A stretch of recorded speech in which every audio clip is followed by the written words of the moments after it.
Hello, family. How's everyone doing today? I hope everyone is doing well today.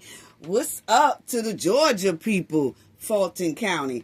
Hey, family, did y'all know that Tiffany got new subpoenas dropped on her on election day? Yes. A lot of people didn't know that the feds did a surprise visit on election day for Tiffany with new hardcore subpoenas, with Tiffany and her boyfriend Karmelo being the main target. Yeah, oh, y'all didn't know? Oh, we're going to talk about it because the word is down here on the streets of Georgia is that the feds are heating up a whole lot more right about now. And a lot of it has to do with Tiffany running to Fulton County, pulling all these shenanigans. Yeah, so let's talk about it, family. We got a lot of tea up in here today. Y'all know what we got to do for the ones in the back. This video is under fair use. Copyright disclaimer under Section 107 of Copyright Acts in 1976. Allowance is made for fair use for purposes such as criticism, comment, news reporting, teaching, scholarship, and research. Fair use is a use permitted by copyright statute that might otherwise be infringing. Non-profit, educational, and personal use tips the balance in favor of fair use. Yes, fair use. All rights and credits go directly to its rightful owner. This video is purely for fair use, opinion, and entertainment. Enjoy. And we also want to add that everything in this video is alleged. Yes. What's up, family? What's up? I want to say salute to everyone, our subscribers, old subscribers, new subscribers. Thank you to the replay gang. Thank you to everyone who be in the chat. It is so greatly appreciated. The chat be on fire. Just thank you all. Thank you to the viewers as well. And like I said, if you are not a subscriber, please subscribe to the channel. And everyone, please hit the like button as well. It's so greatly appreciated. And if you see the hype button, hype your girl up, okay? Just hype your girl up. Give your girl some hype points. Thank you so much. It pushes the video out and it helps your girl out, okay? It helps the channel. So just thank you so much for all of y'all support. Thank you as well to our viewers overseas. Thank y'all for all the awesome support that you all give the Cafe of Knowledge. It's so greatly appreciated. Family, we will talk about Tiffany and the feds and their new subpoenas on top Tiffany head. And then we also will talk about Karmelo Anthony's case, that he was found guilty and he has the 35 years, okay? So we will talk about that, but we're going to get straight to the hen right about now. Oh, family, y'all get your tea, your coffee, your snacks, your donuts, all that stuff, and let's talk about it. Fulton County, listen up. Y'all share this video. Please share this video. Please share the video. Yeah, share it to the people that you know throughout Fulton County, throughout the South, whoever you know in that area. Just send it to them in Georgia. Just send it. Thank you, family. Appreciate it. But anyway, family, while Tiffany was trying to get reelected as mayor, listen up, Fulton County, because now the heat is on top of Tiffany right now, real hard with these feds, okay? That's the word on the streets out here in Georgia, okay? Allegedly. But it's a lot of people that knows, and they're saying that it's a lot of federal heat on top of Tiffany right now, okay? It is. Now, check this out. When she was trying to get reelected as mayor, and while she was running to the poll, trying to vote for herself and all that stuff in Dolton, the feds came and they dropped new subpoenas on top of Tiffany on election day. While everybody was running to the polls, while all the residents was going to pick who they wanted, the feds came and did a surprise visit and dropped more subpoenas, new subpoenas, on top of Tiffany's head. So, Understand, y'all, this has only been like a year and a couple of months ago that they dropped these new subpoenas. Now, remind you, Tiffany got subpoenas dropped on top of her head in April of 2024. Then the feds came back when they was doing election day, okay? In February 2025, they dropped new subpoenas. Now, that's only about 3 months before Tiffany ran to Fulton County to get a new residency. Yeah, because, see, the heat was hot. Well, now they're saying that the FBI heat is getting hot on Tiffany right now. Right now. Yeah. Now, check this out. Okay?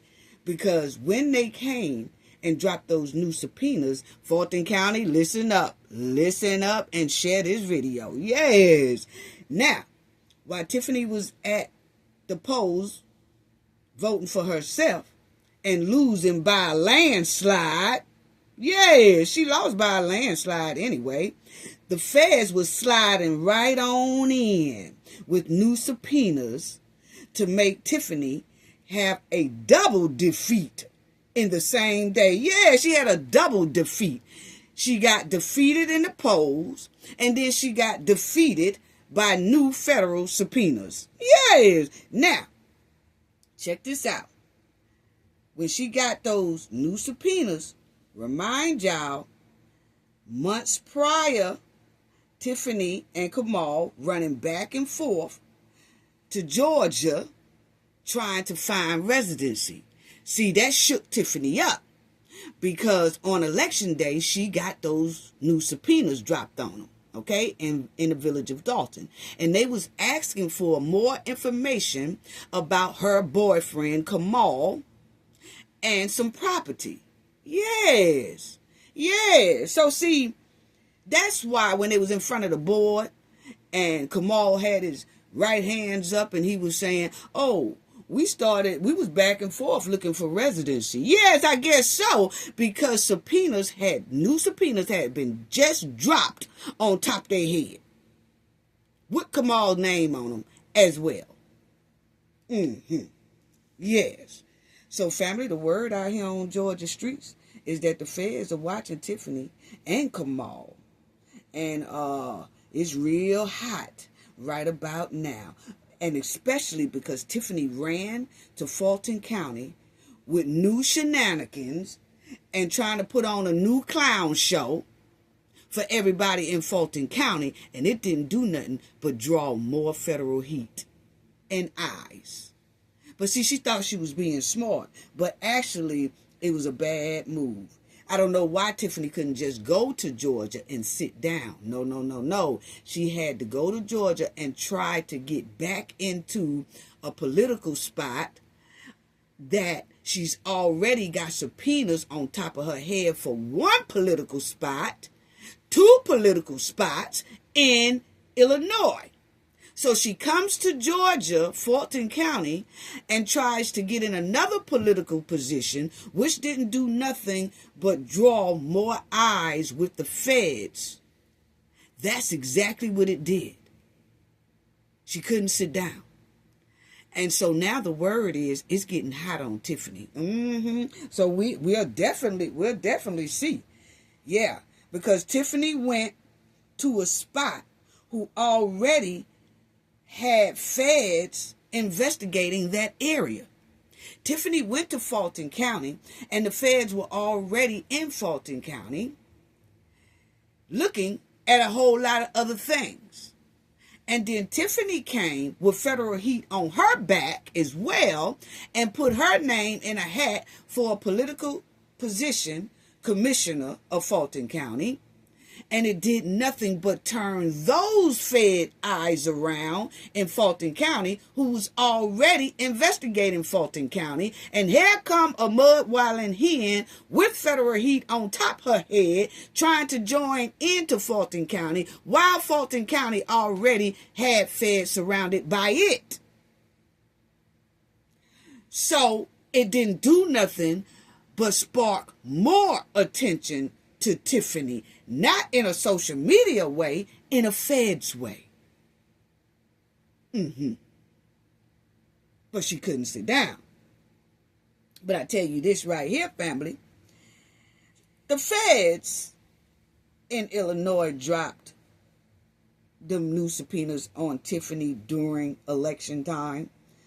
And we're waiting to see if Tiffany get another either new subpoena or indictment surprise at the Fulton County, Georgia election day on November the 3rd, 2026. Because see, I say that because the feds don't mind throwing new subpoenas at Tiffany real quick on election day. So her last election day that she lost by a landslide, the feds came to visit her. They didn't care nothing about it being election day. And so Tiffany done put her name in a hat for Fulton County Commissioner. Now that primary, oh no, that's just a primary. She was running against herself. Wasn't nobody really paying that no attention because she whooped her own ass because she was the only one on that there ballot, okay? But what the feds did the last time, they dropped subpoenas on Tiffany on a huge day in Dolton. The main election day in February. So, wonder if they will do that again on election day in Fulton County. But I'm just asking the question because, see, they known to do that, to hit Tiffany up on election day. They've done it before. That's the only reason why I'm asking.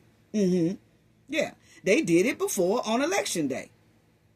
And they came on a big day.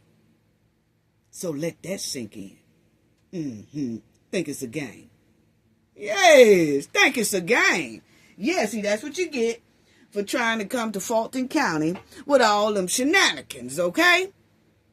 Yeah. Now, let's talk about that new subpoena, family. Yeah, Fulton County, listen up. Share this. Share the video. Share it.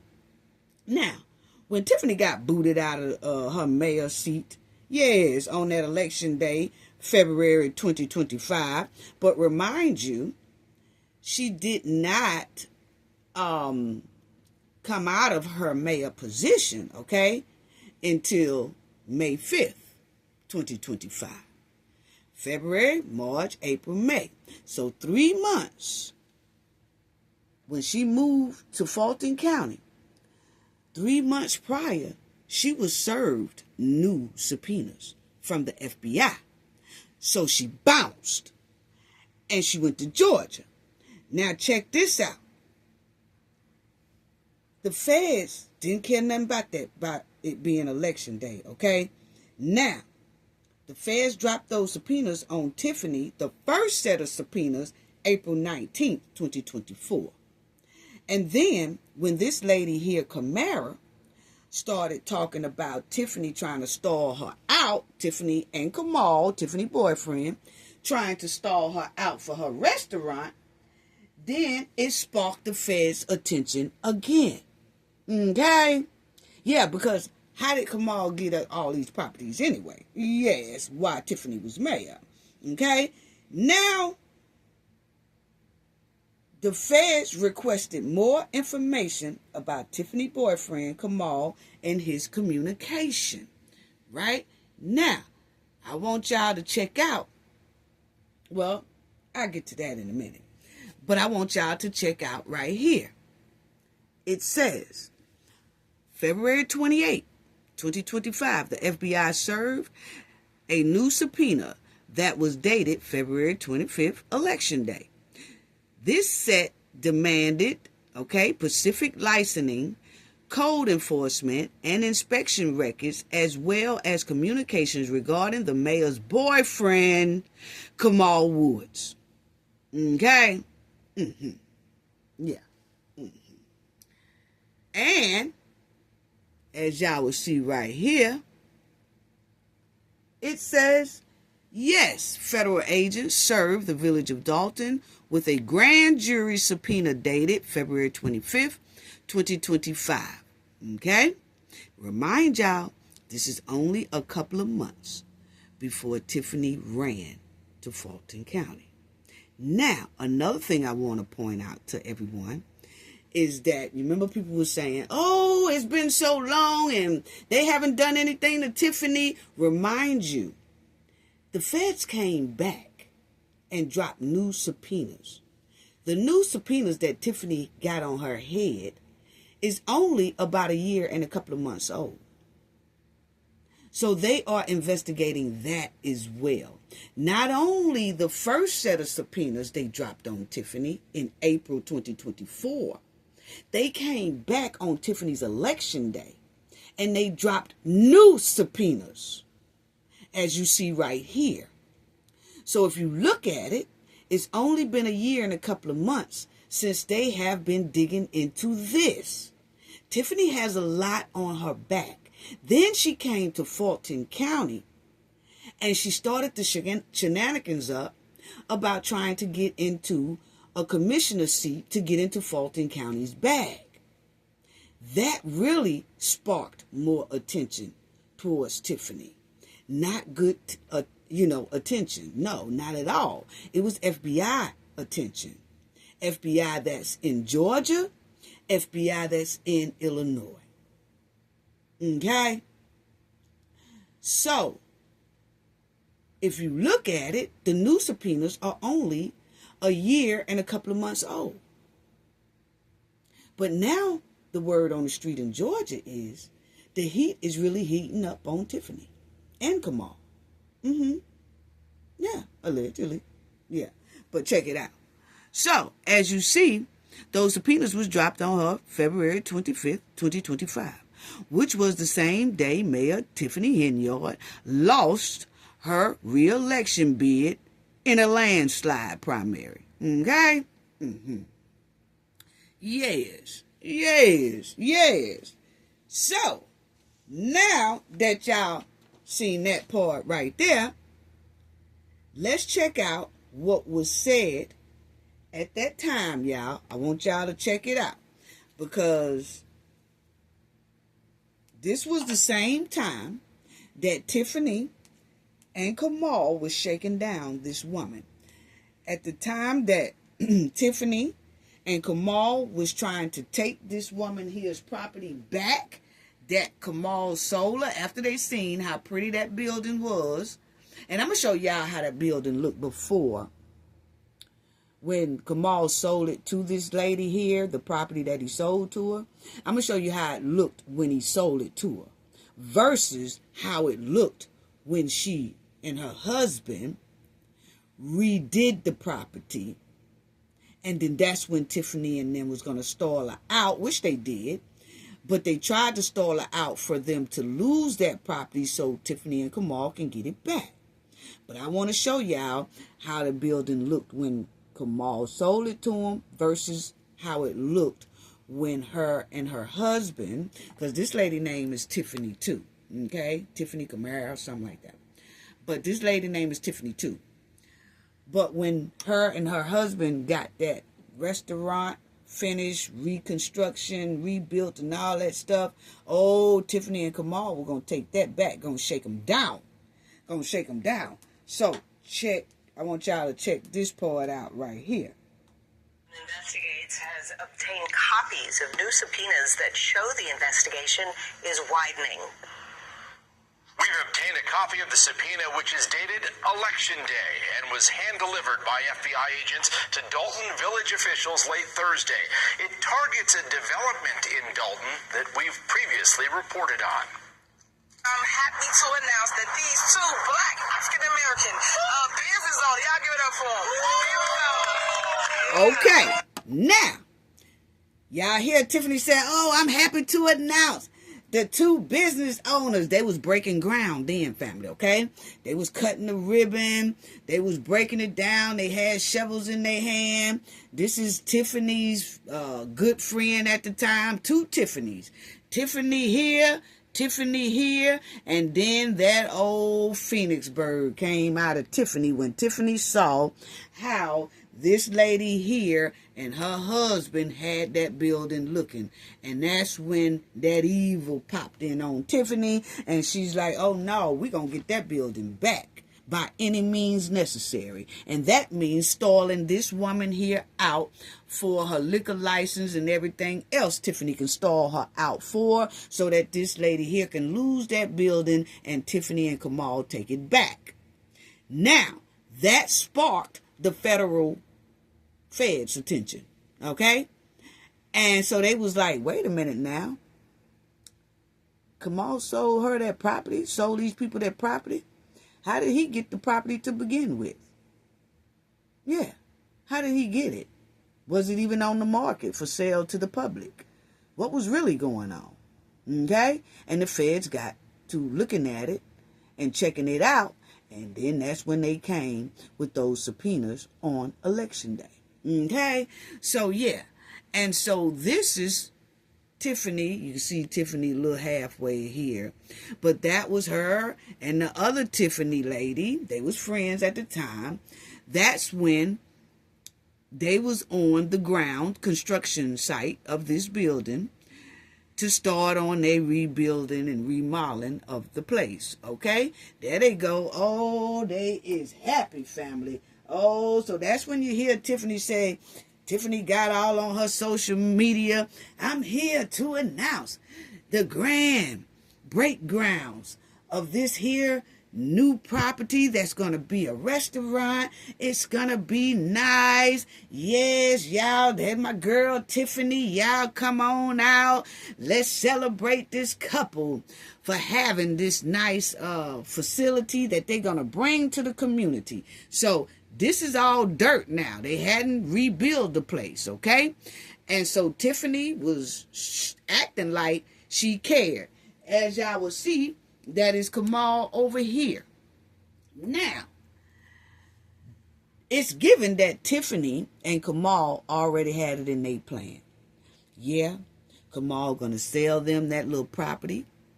And then when they get it up, Tiffany's gonna stall them out where they can't open it. And Tiffany and Kamal shake them down and get it back. Okay? Now, check out the news report again. And listen to Tiffany. Yes. That we've previously reported on. I'm happy to announce that these two black African American business owners, y'all give it up for them. Here we go. Yeah. Tiffany and Patrick, they're about to put up an upscale, sit-down, full restaurant. Dolton Mayor Tiffany Henyard appeared to back the development, attending a groundbreaking in 2023. Now you see how they say? Tiffany seems to support the groundbreaking in 2023. Okay? Yeah, she supported it because it's given, my opinion, that her and Kamal had already planned to sell it to these people after they saw the people's business plan. And Tiffany and Kamal saw how the building is supposed to look when it's finished. Then they had in their mind, okay, yeah, we're going to let them get it up. But because I'm the mayor, and the mayor also controls the liquor license, we're going to stall them out once they get it ready. And we're not going to let them get it. And we're going to stall them out until they are on the verge of losing that restaurant. And then, because they're not going to be able to open, they're not going to be able to sell anything, they're not going to be able to do anything. And so Tiffany and Kamal gonna stall them out so they can lose it, and it goes right back into Kamal's hands. How trifling. Now, check it out. Because y'all heard the news people say Tiffany seems to back it up. But then, Tiffany got a problem with them and won't give them their license and liquor license and all that. Upscale, sit-down, full restaurant. Dolton Mayor Tiffany Henyard appeared to back the development, attending a groundbreaking in 2023. But when the 5-story restaurant and entertainment venue was built, its owner says Henyard tried to tank the project.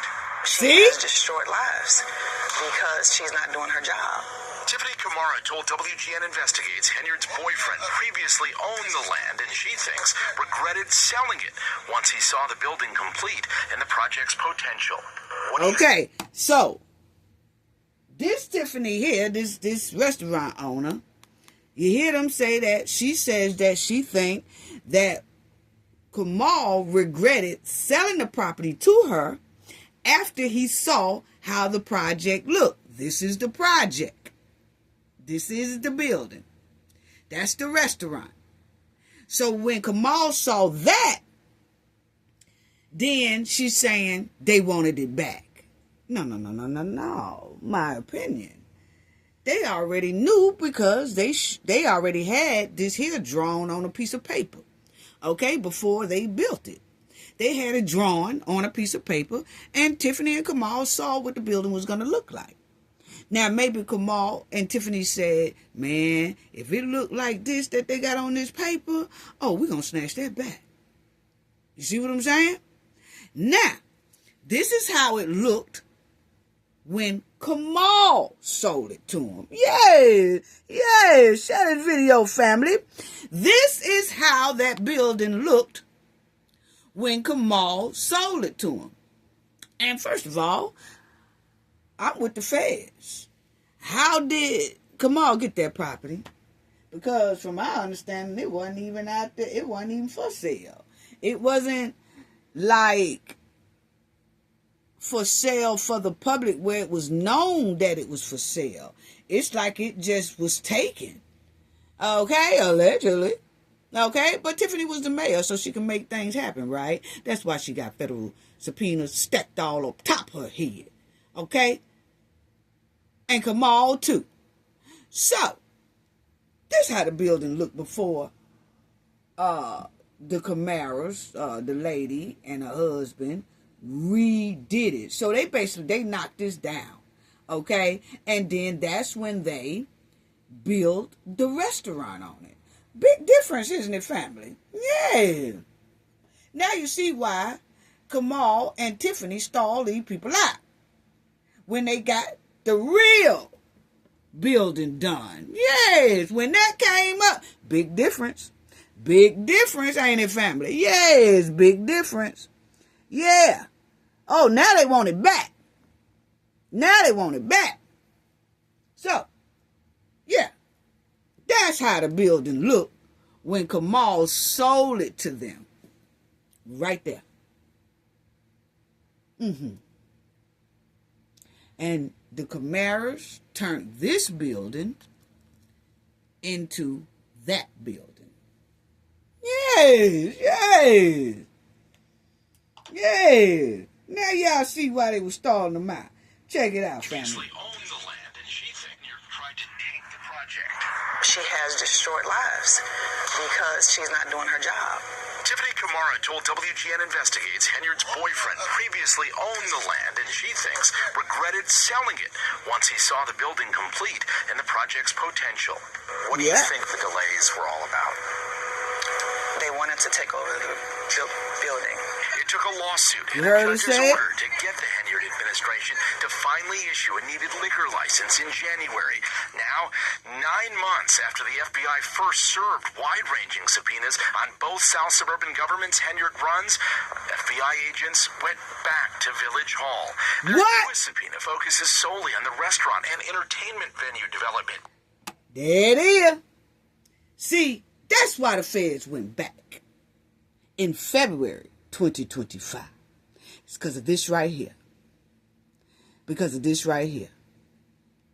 It sparked so much attention that Karmelo sold this building right here to her and her husband. And they redid the building till the building looked like this. And then Tiffany and Karmelo tries to shake them down. So that's when the feds came back and they got Tiffany on election day with new subpoenas. Check it out. Yeah. Yeah.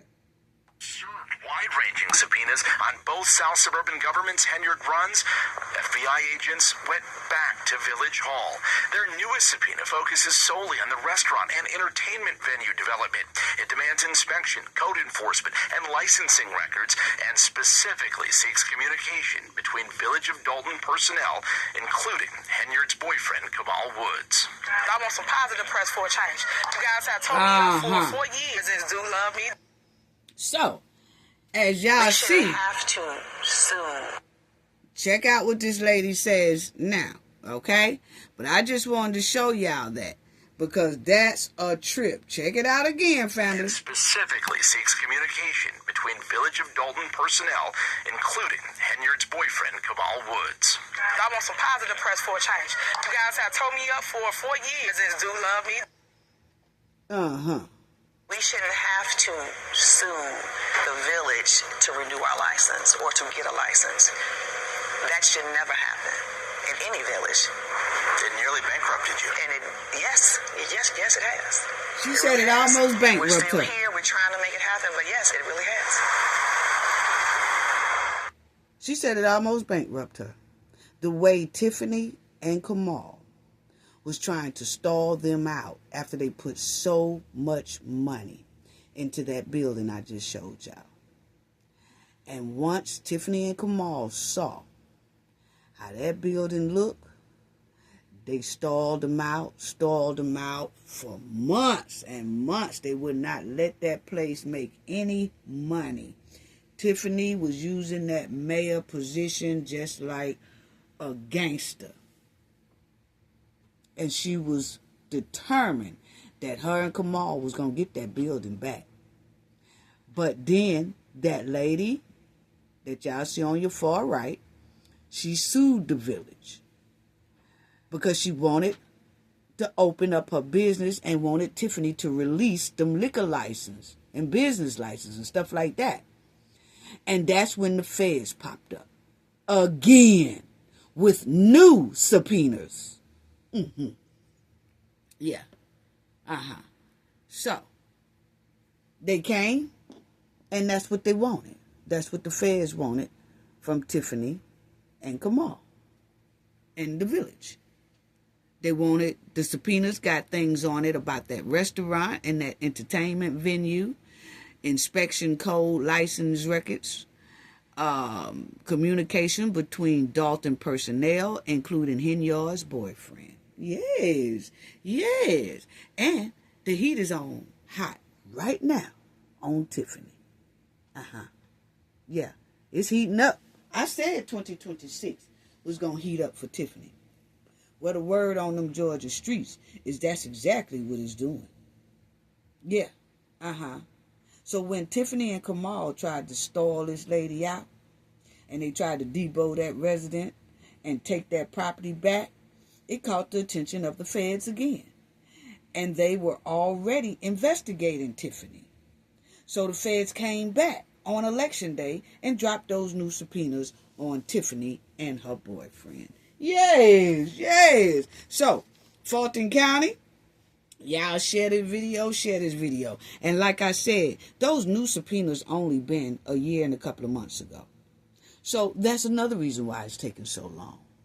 Because right when they thought they had dropped those first subpoenas on Tiffany in April, right when they thought, okay, we're going to investigate this, and then most likely we're going to have to go at her, right?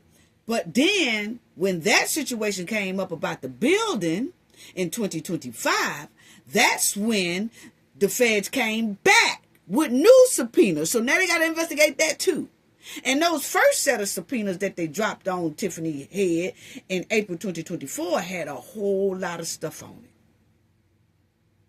And then the second time they came, when she got booted out of office, that had a whole lot of stuff on it pertaining her, Karmelo, and that building, and Karmelo selling that building, and Karmelo communications between the village employees and their friends and Tiffany and Karmelo and all that stuff. And I'm going to tell you right now, Karmelo probably thought that he erased all communications that he's had on his old phones and all that stuff like that. Oh, them FBI can get it out the clouds. They'll find all the previous phone records and all that stuff to verify what they said they wanted. But see, Tiffany thinks she's slicker than the FBI. She thinks she's slicker than everybody. But now the heat is on her, and she's going to find out differently. Yeah, she will. She'll find out differently. So that explains why the FBI investigation is still going on. And like I said, the word in Georgia right now is that the FBI is hot on Tiffany. And I wouldn't be surprised if the feds visit Tiffany on that Fulton County election day in November 2026. I'm just saying, that's just my opinion. Maybe they will, maybe they won't. But they are known for hitting Tiffany up on election day. They are. So, the feds came 2 different times, dropping 2 different subpoenas, and then this last time was when Tiffany was going up for election on election day. They came again. I told Fulton County and I told the South that the feds will be hot on Tiffany in 2026. And it looks like that's exactly what's happening. And then they are still waiting on some type of agreement that Lacey's supposed to be doing for his plea deal on his bankruptcy. See, he's not done yet, which he should be done in 2026. So it don't matter where Tiffany moved to. No, it does not. It doesn't matter where she moved to, because the feds' heat will still be on her tail. Always. They're going to be still on her tail, watching her like a magnifying glass. That's what they're going to be doing. They're going to be watching her real hard, and they are. Think it's a game. Yeah, so that was the story on that, and that Tiffany she did get new subpoenas on election day. And that's why I said I wouldn't be surprised if these feds come on Fulton County election day, where Tiffany is running for commissioner in Fulton County. And that'll be in November the 3rd, something like that, 2026. So I'm really waiting to see what November the 3rd, 2026 going to really bring. We already know she's going to lose that. But I want to see if the Fed's going to come. Yeah, because they known for coming on election day. They do, they don't. But I'm really waiting to see, because they have done it before on top Tiffany head on election day. Yeah, when it's big press, big news. Yeah, election day. Here they come. They did it to her before. So that's why I'm going to see if they're going to do it to her again. Yeah, because as y'all will see, it was April 19, 2024. The feds hand-delivered the first major wave of subpoenas to Dolton Village Hall, targeting personnel files, spending records, and communication involving the mayor and her top aides. Okay? So, yes, they did do that. And her top aides. And then you'll see here that in February 28, 2025, the FBI served a new subpoena that was dated February 25, Election Day. This set demanded specific licensing codes, code enforcement, inspections, and as well as communications regarding her boyfriend, Kamal Woods. Yes. So we just waiting to see what November 2026 brings. Yes, in Fulton County's election. Because the feds are clearly known for visiting Tiffany on election day. Yeah, so I'm just looking forward to it. Whether it happens or not, I'm just looking forward to it because, it normally happens. Yeah. So, Just wanted to let y'all know about her new subpoenas that she did get right before her and Kamal ran to Fulton County. Tiffany said, oh, my residency in Fulton County. My residency say May. It says May 1st. I moved here May 1st. Well, your time wasn't up until May 5th for a mayor position. And for your supervisor position, it really wasn't over until May 18th. So Tiffany really wasn't even supposed to be in Fulton County talking about she got no residency nowhere. Yeah. So, my thing is, that new subpoena was dropped in February 2025. 3 months later, Tiffany had a residency. Well, less than 3 months. Because that subpoena was dropped on, the new subpoena was dropped on her on February 28th, 2025. By May 1st, Tiffany was already gone and ran and dipped to Fulton County because the heat was just that high. Well, when she got to Fulton County, she didn't know how to sit down. And she still dated her rent stuff or her lease, which smells like skunk meat, for May 1st. But she really wasn't supposed to be there in Fulton County, living as a resident in May 1st. And then, not to add, that Tiffany was still registered to vote in Illinois while registering to vote in Georgia. See, that brought all type of heat, new heat, to Tiffany and Kamal. So that's why, they got the word out in Georgia that, yeah, it's hot on her.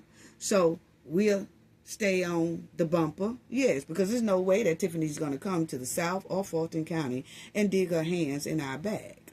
No, that's not going to work. I can't wait to see what election day going to bring. But anyway, let's talk about this next to Karmelo situation. He was found guilty and he is charged like to 35 years. Okay? And he's already been moved to that prison facility. Okay. Now, let me say this as well before I go into Karmelo's story. Because when I brought up Karmelo's story, Karmelo, in the last video, it was only like one or two people. I think it was just one person that came in my comment and they said, Cafe, you seem like you're biased to this situation. Now, let me tell people this right here, and I don't know if that person was new or something like that. The person said, I'm shocked. You seem like you're biased or something like that. Hey, ain't no need to be shocked about Cafe, because everybody know that Cafe is very fair, and I sit back and I can weigh things from both sides, okay? And I give my opinion how I feel, okay? This is my channel. I express things that I feel, or I tell the news the way it is, and I give my opinion, okay? Now, if my opinion does not align with yours, does not mean that I am biased. It just means that we disagree about what I am talking about, okay? So there's no need to call a person a name such as bias. I don't play biased words, okay? Most people will say, oh, well, somebody calling you biased is not bad. Yes, it is. You know why? Because that lets me know that the person doesn't have the intelligence enough to say, oh, we're going to have to agree to disagree on this subject. That's her opinion. My opinion is different. So we're going to have to agree to disagree. That's how you do that. That's why this channel is named The Knowledge Family. Okay? Because if somebody does not agree with me, I'm not going to automatically tell that person they're biased. Who am I to tell someone that they're biased? All I can say is we'll probably have a conversation back and forth, and I stick with my thoughts and my opinion and how I feel. They stick with their thoughts and opinion of how they feel. If they're different, then that means we just gonna have to agree to disagree. It's not my place to call that person biased because they does not agree to what I'm saying. That's bullying. That's what I look at it as. You have to use your knowledge. That's the main reason why this channel is called Knowledge. So, I just wanted to put that out there. And when somebody does that, my team automatically deletes it. Because actually that's giving bully vibes. And there's a lot of things I tolerate, but bullying is not one of them. And telling me, because I don't agree with you, that I'm something else because I just don't agree with you or we disagree, then I'm sorry. Only thing that you supposed to do is use your knowledge and say, oh, you know what? I really don't agree with that, so we're going to have to agree and disagree, so let me move on and watch something else on this, I leave that topic alone with what she's talking about because I agree with her on that. I disagree with her on that, so I'm just going to, leave that alone, okay? And it might be some things that some people agree with me on, and it might be some things that some people disagree with me on. That's okay. That's okay. I'm not going to satisfy everybody. And I'm not going to try to. But I stand my ground on what I say. So, let's continue. Karmelo Anthony, he got 35 years, okay? And a lot of people I saw was saying like, okay, he was 17 when that happened. So why did they wait until he turned 18 and then he was tried as an adult? Well, even at 17 in the state of Texas, you are considered an adult if it has something to do with a deletion. Okay? That's just their law. And so here you would see and I don't tolerate disrespect on my channel either, about stuff about children anyway. I don't. That'll be deleted as well.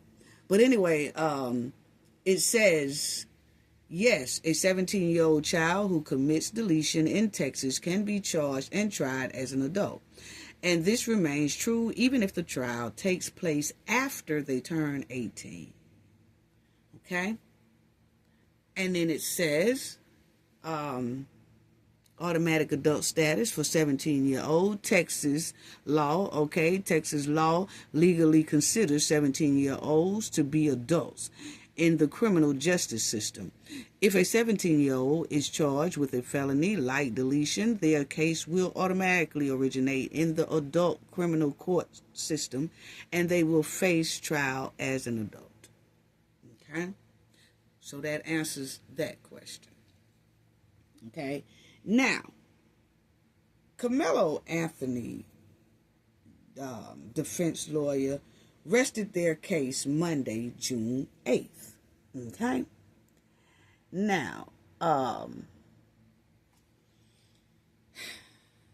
defense called, I don't know, about 3-4 witnesses, and then it was all in one day, and then it's like they rest the case very, very quickly. That's Karmelo defense team, okay? And his defense team, to me, my opinion, didn't have enough spunk. Didn't have enough spunk to fight this thing, okay? Like combat it. It was just like a nonchalant defense, my opinion. It was given low defense energy, put it that way, to me. It was given low defense energy, my opinion, okay? And the majority of the witnesses that the defense did call, it seems like the ones that they called said that they knew Karmelo. But then when they got up there, they act like they didn't know Karmelo. Okay? And so it was just real weird.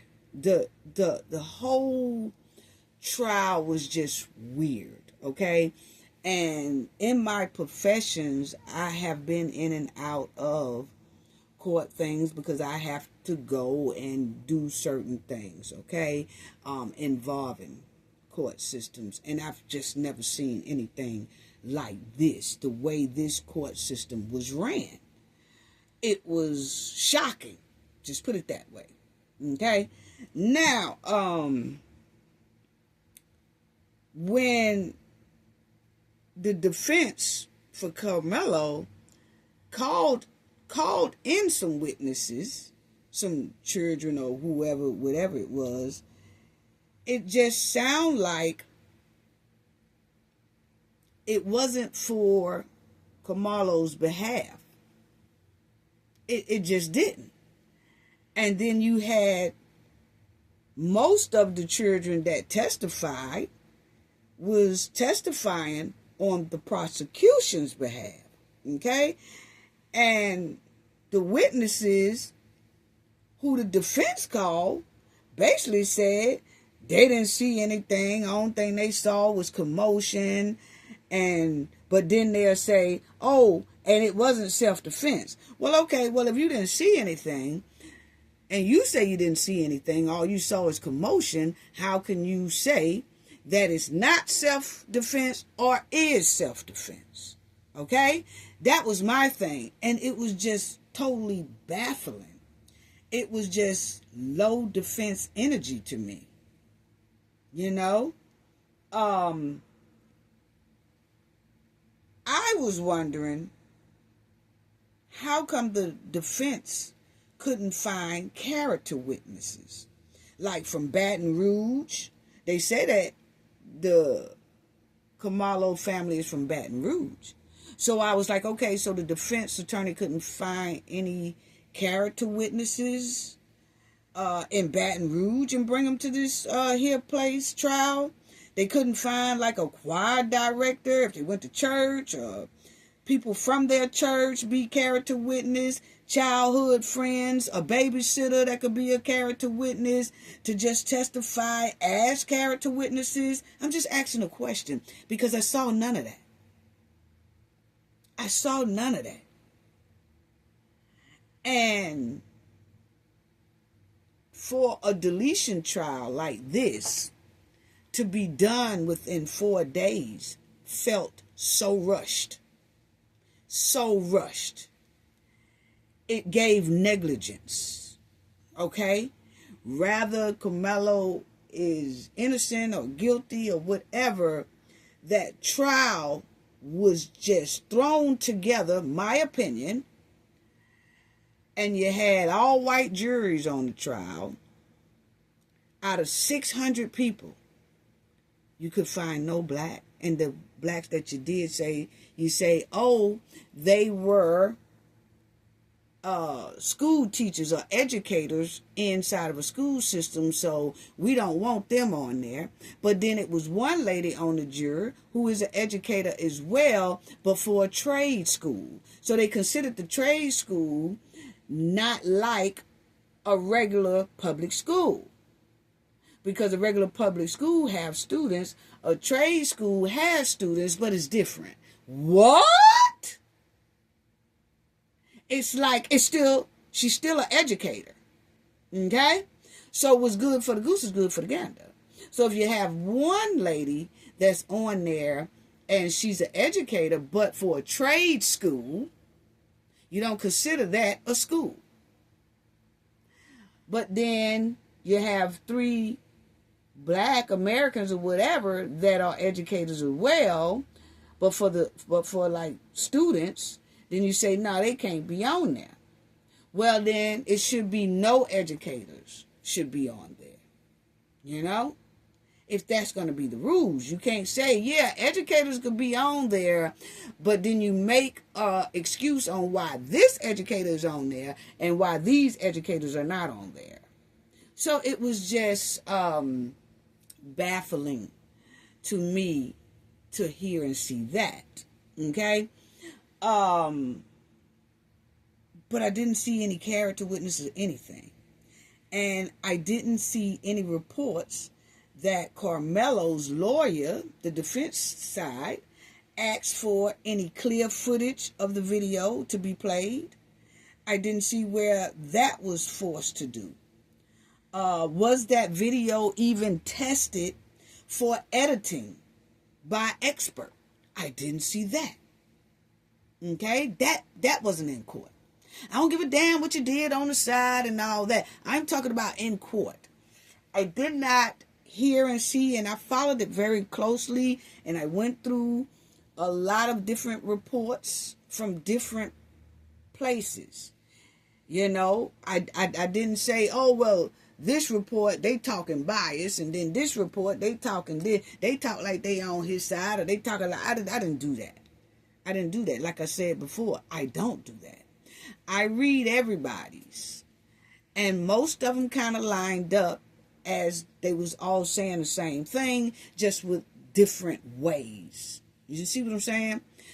So nothing in those reports say that an expert witness got on the stand for the defense and talked about if that video had been edited, tampered with, redacted, any of that.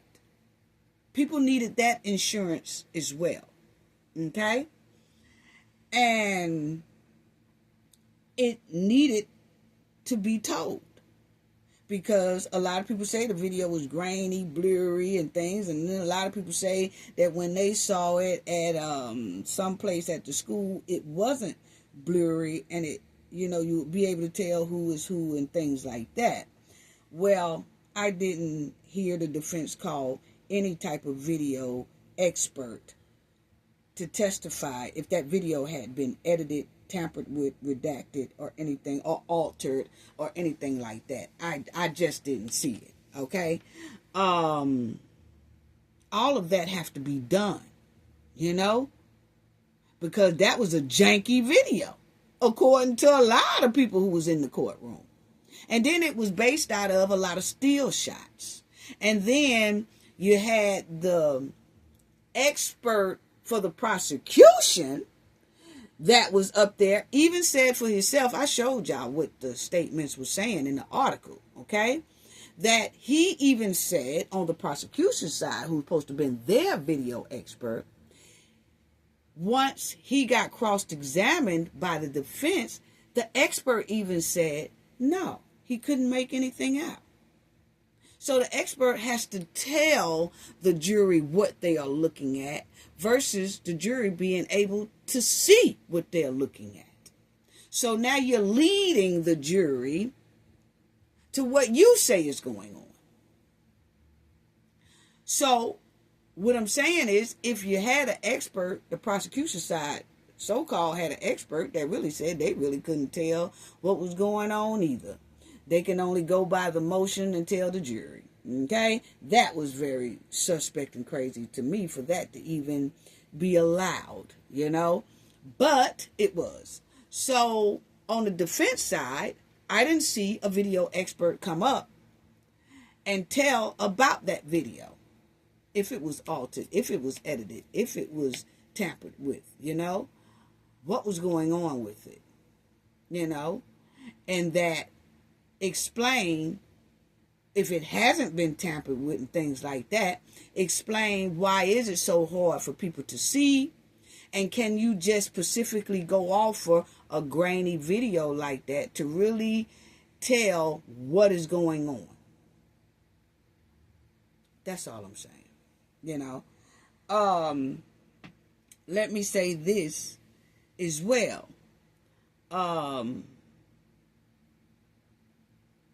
This trial only lasted 4 days. And while it was going on, I also didn't see the defense explain why Karmelo had a folding type weapon anyway. Okay? That it was legal to have it in that state, it was legal for the inches that he had, and it was a folded, it was legal to have, but they didn't explain why he had it.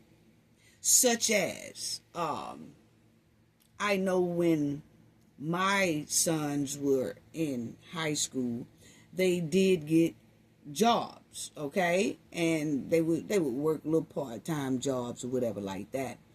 And one of them worked as a stocker, okay?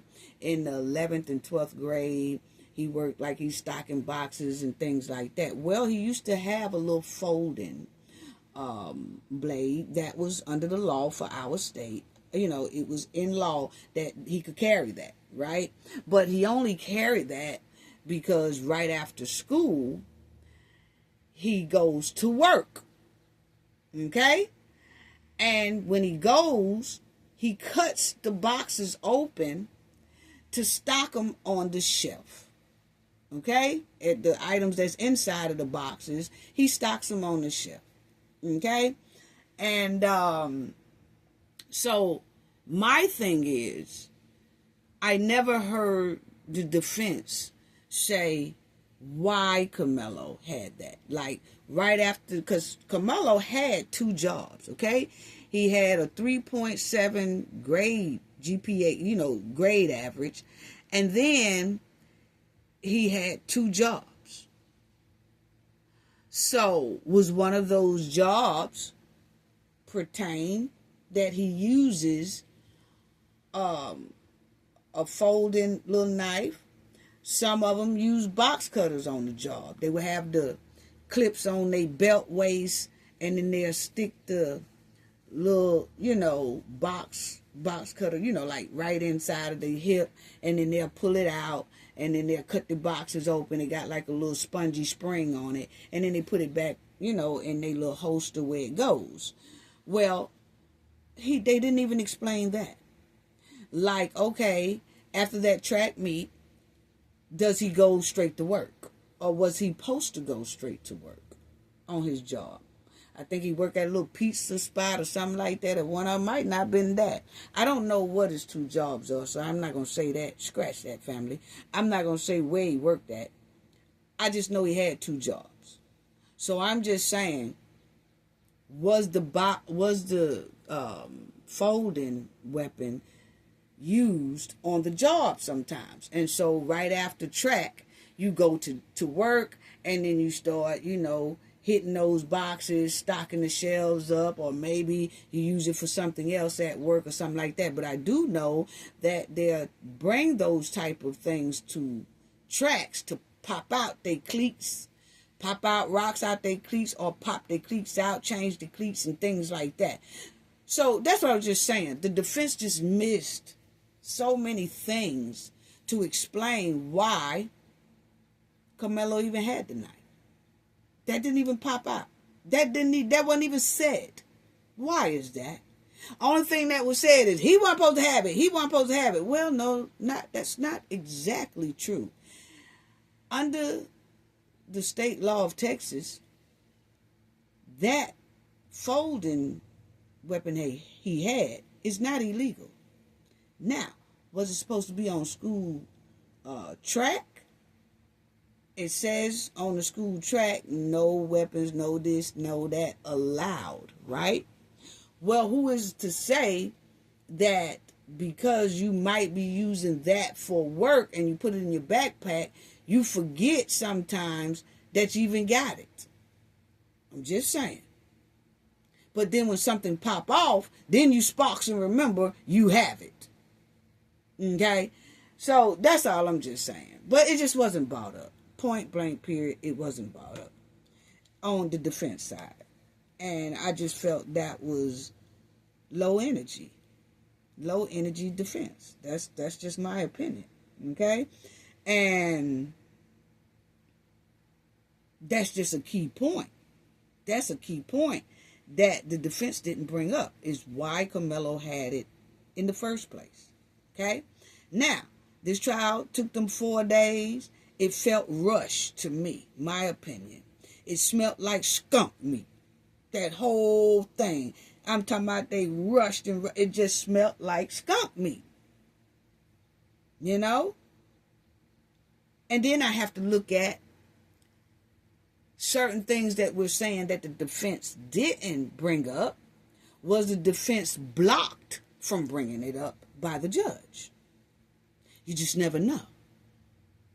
But either way it go, you're supposed to put that on the record.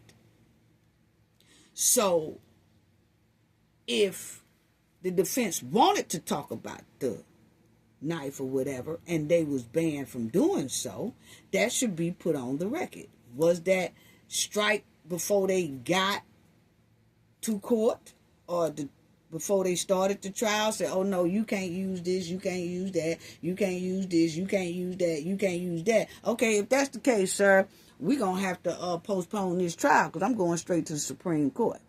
Because without a lot of this stuff, my client can't get a fair trial. But then I noticed that the prosecution kept bringing up the folding weapon. So they wasn't prohibited from using that type of evidence in trial.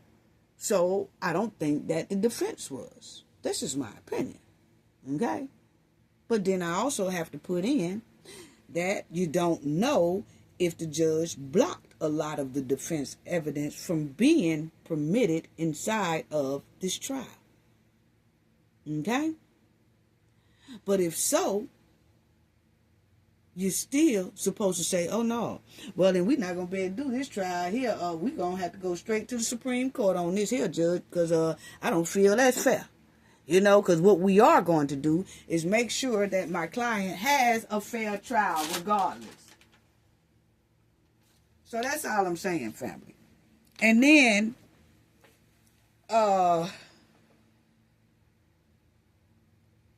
you know,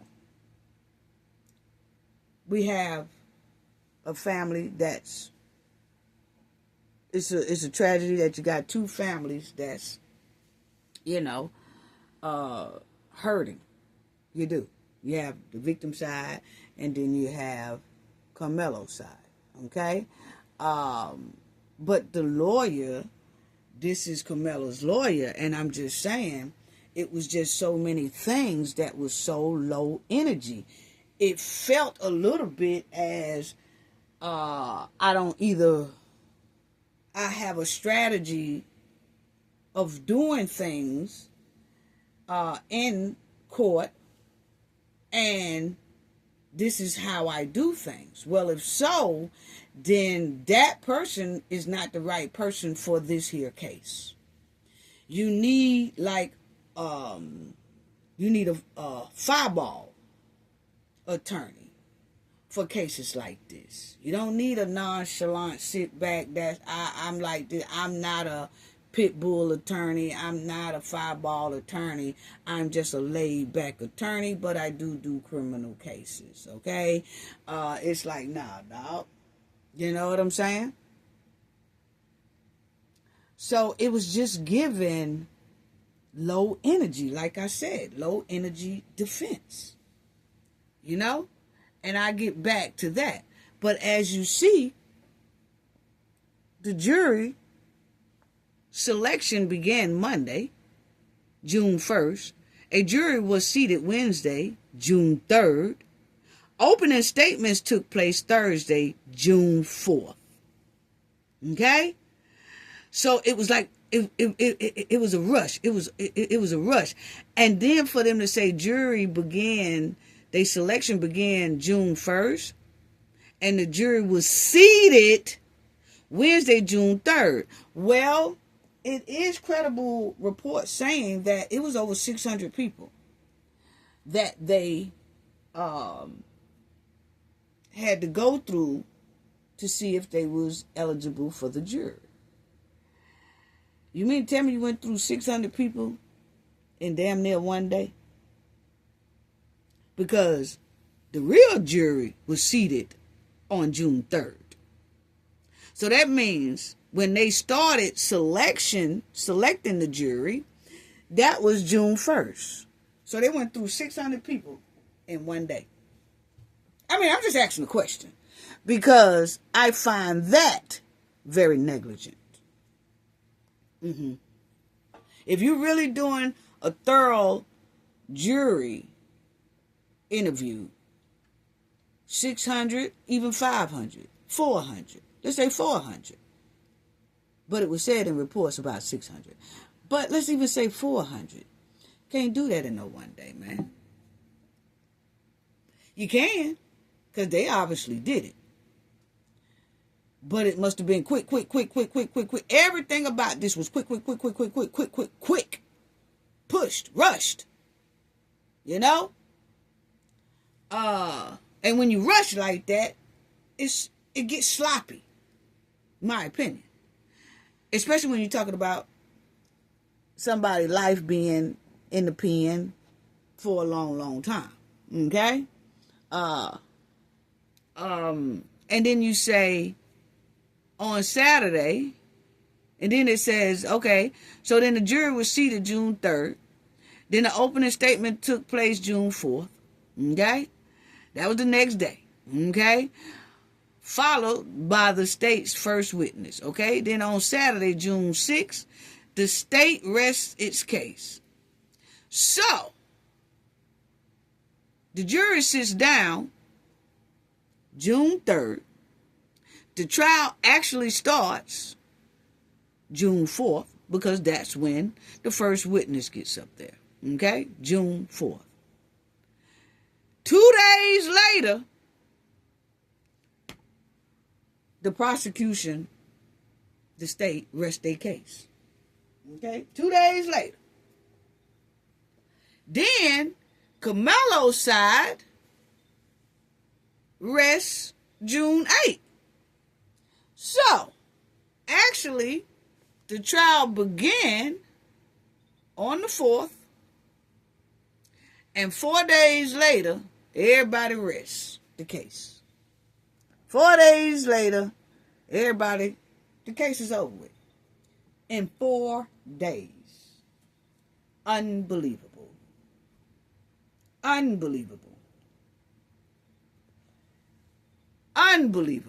In 4 days. But they played in everybody's face and said that the case was supposed to last up to what? Expected to last 2 weeks. Yeah, it was expected to last for 2 weeks. But it lasts 4 days. Why is that? It was rushed. Why was it rushed? You know? Damn the fact, oh, well, shit, we don't give a damn anyway because, you know, he guilty. We don't give a damn anyway. That's not how the United States Constitution works. You know? Everybody has a right to a fair trial. Regardless, to a fair trial. You know? If it had been vice versa, I would say the Metcalf guy would have a fair trial. You know? Everybody has to have a fair trial. And 4 days for a case like this doesn't seem fair. It just doesn't. It seemed rushed. And then you just had the defense that let a lot of this stuff roll. Let it roll. You know? Which is shocking. Then you'll see here, I want to say this as well, because a lot of people say that the family didn't get the GoFundMe money and all that stuff like that. I'm hearing, and that's what I'm talking about. People love to jump and they don't do a lot of research. And that's what I like about us over here, family. We do research. I always tell Knowledge Family, I'm going to fact check, my team going to fact check before we even start throwing stuff out there. Because they had a picture of the judge and the Metcalf father and all that hanging together. Actually, that picture is fake.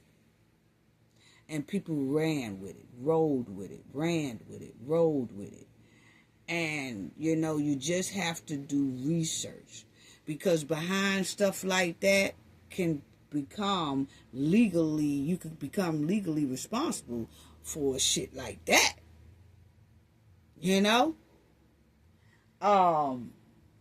So what I'm saying is, a lot of people were saying that the family got the money, they spent the money on this. Then some people say, oh no, they didn't never receive the money. They didn't never receive the money. GoFundMe didn't give them that money. GoFundMe didn't give them that money.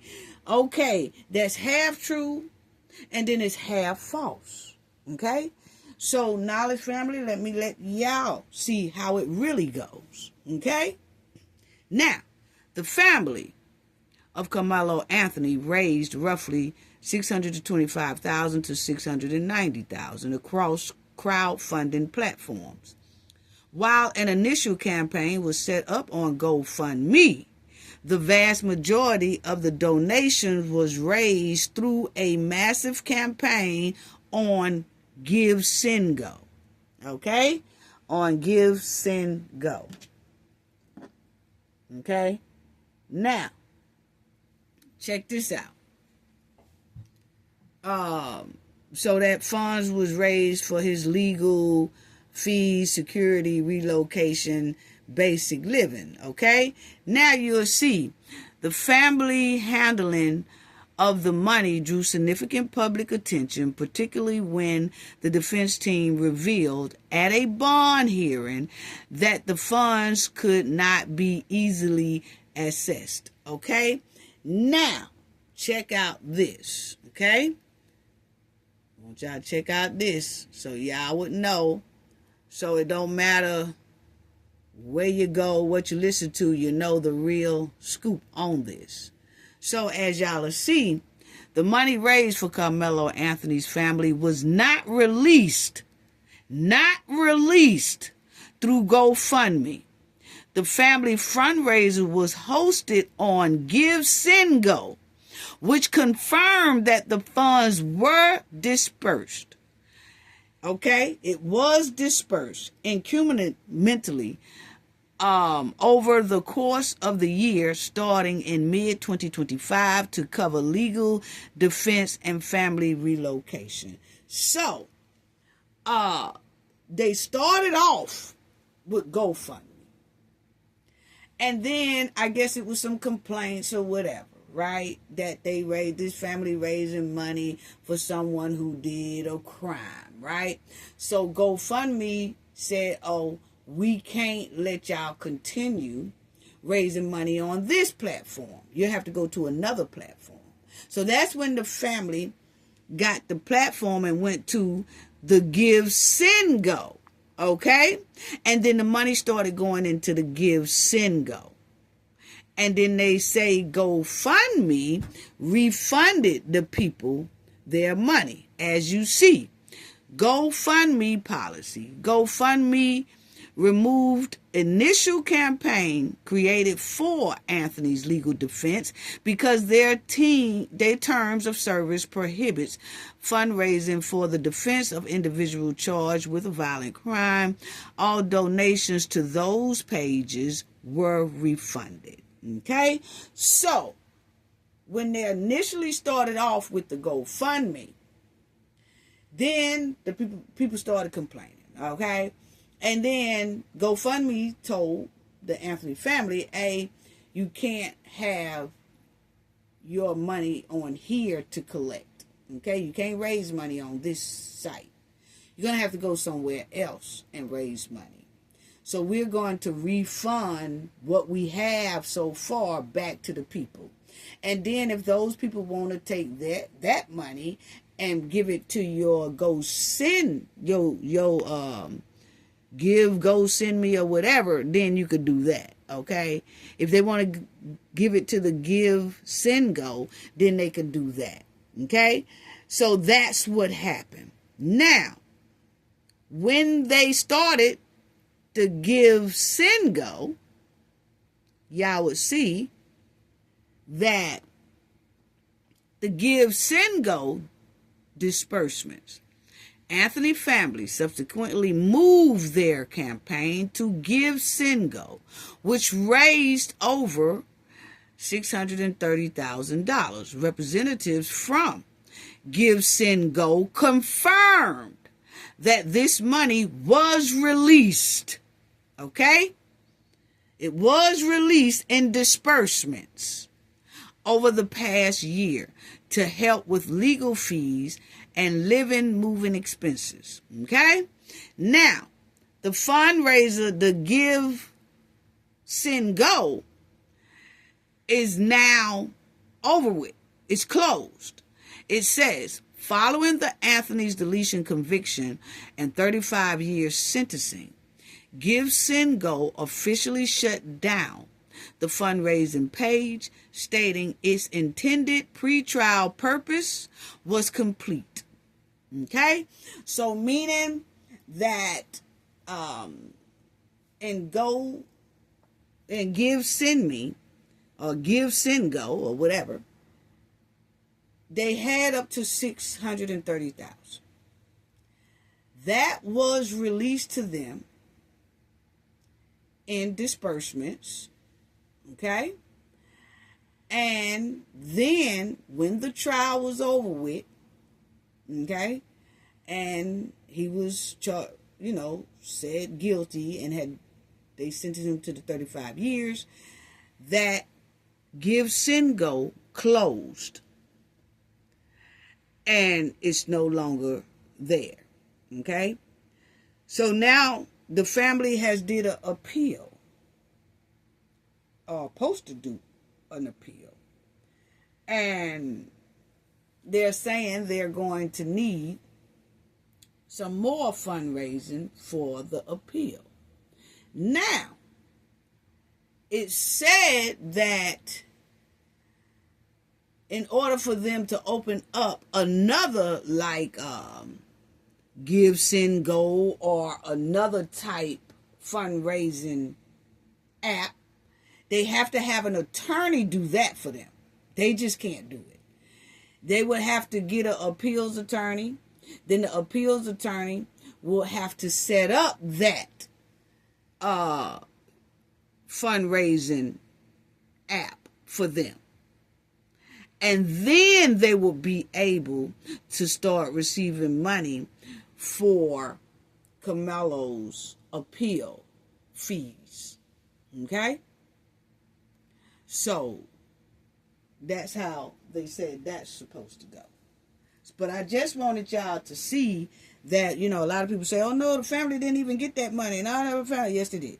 Okay? Yes, they did. Now, my thing is that people, we have to, my opinion, okay, we have to, when we raise money like that, we need to, let me just stick right here. Let me just go to this right here. Hold on, family. Okay. Let me just go to this right here. And by all means, this is not bashing Karmelo's family. Now, I'm not feeling that damn lawyer. I'm going to tell you right now. It just feel like either this wasn't a case for him, or it felt like it was just thrown away. Okay? That's just my opinion. I have a right to my opinion. Okay? Now, as far as the family, Karmelo's family, and to the knowledge family, this is all I want to say, is that when we raise money like that, $600,000 for our kid defense, I understand about, safety, and that this family was going through a lot of threats, and anybody kind of associated with them were getting a lot of threats as well. Understandable, because you got to look at the place you're dealing with. We're going to talk about that too in a minute. But the thing is that when a family gets money like that, $630,000, okay, that's over $500,000, right? When you get money like that, and you see what your child is running up against, right? You need at least $500,000 of that money for your child's defense. Okay? I don't know how much this here lawyer was paid, but to me, he only gave that family about $10,000 worth of defense. That's just my opinion. Okay? That's just my opinion. Okay? Now, I'm just going off of how it was going in court. The spunk, the get down, the pit bull, all that was missing. Okay? And I guess because I'm around some pit bull lawyers all the time, so I kind of know how they operate and things like that. But man, this was given low on Cheerios spunk, low on spinach. Popeye was just gone, So, but when you have your child going up against something like this, and you're seeing right at the beginning, you are seeing that it's turning itself into not two kids and a bully thing, it's turned into a racial thing. And race has a lot to do with it, but bullying also has a lot to do with it, okay?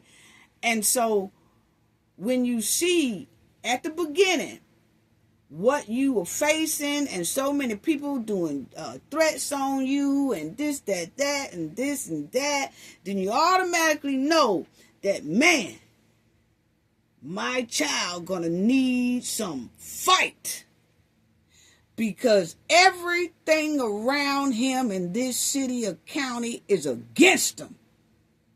And I need a lawyer who can fight a damn near community, because that's what they're going to try to bring inside of that courtroom. The community against your child.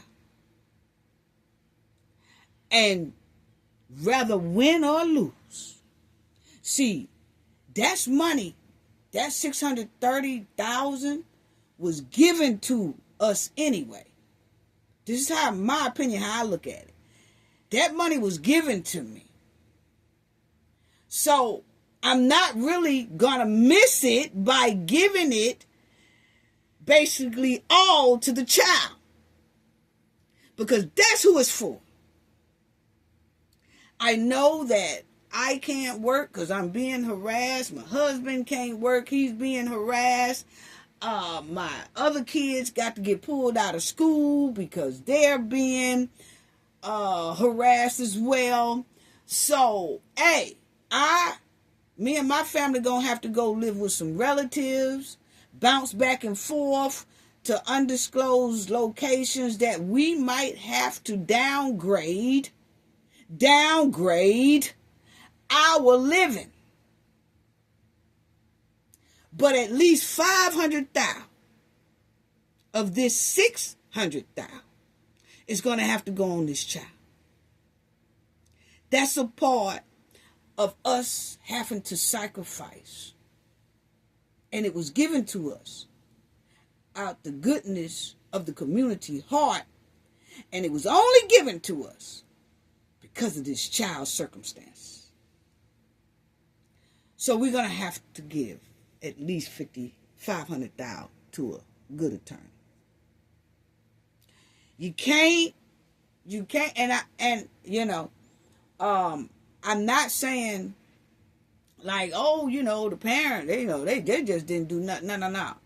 I don't know their situation, but I am talking about me and my opinion. Okay? And that me and my husband and all them could be living high on the hog. Oh, yes. We could be living high on the hog because we got good jobs and all that stuff. And then, bam, something like this happened. that we don't expect.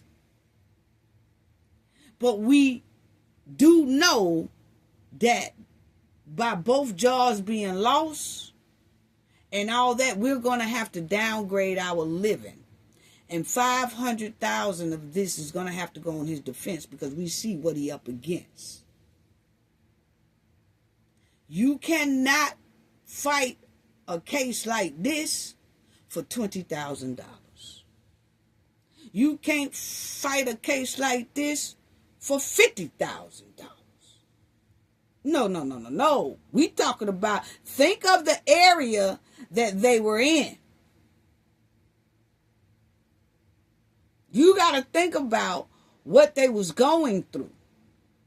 All that. The threats. Their skin color. All that. Oh, they trying to do us in. They trying to do my kid in. I'm going to need fire. I'm going to need damn near a celebrity lawyer to get this kid out of this trouble. And I got celebrity lawyer money to do it. So I'm going to have to do it.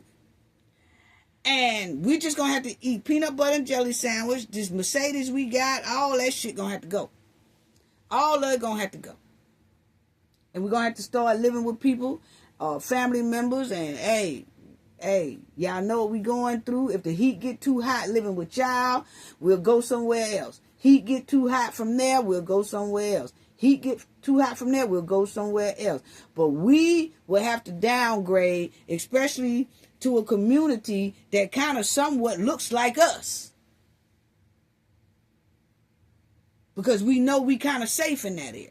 But we damn sure gonna have to downgrade. Okay? This is all I'm saying.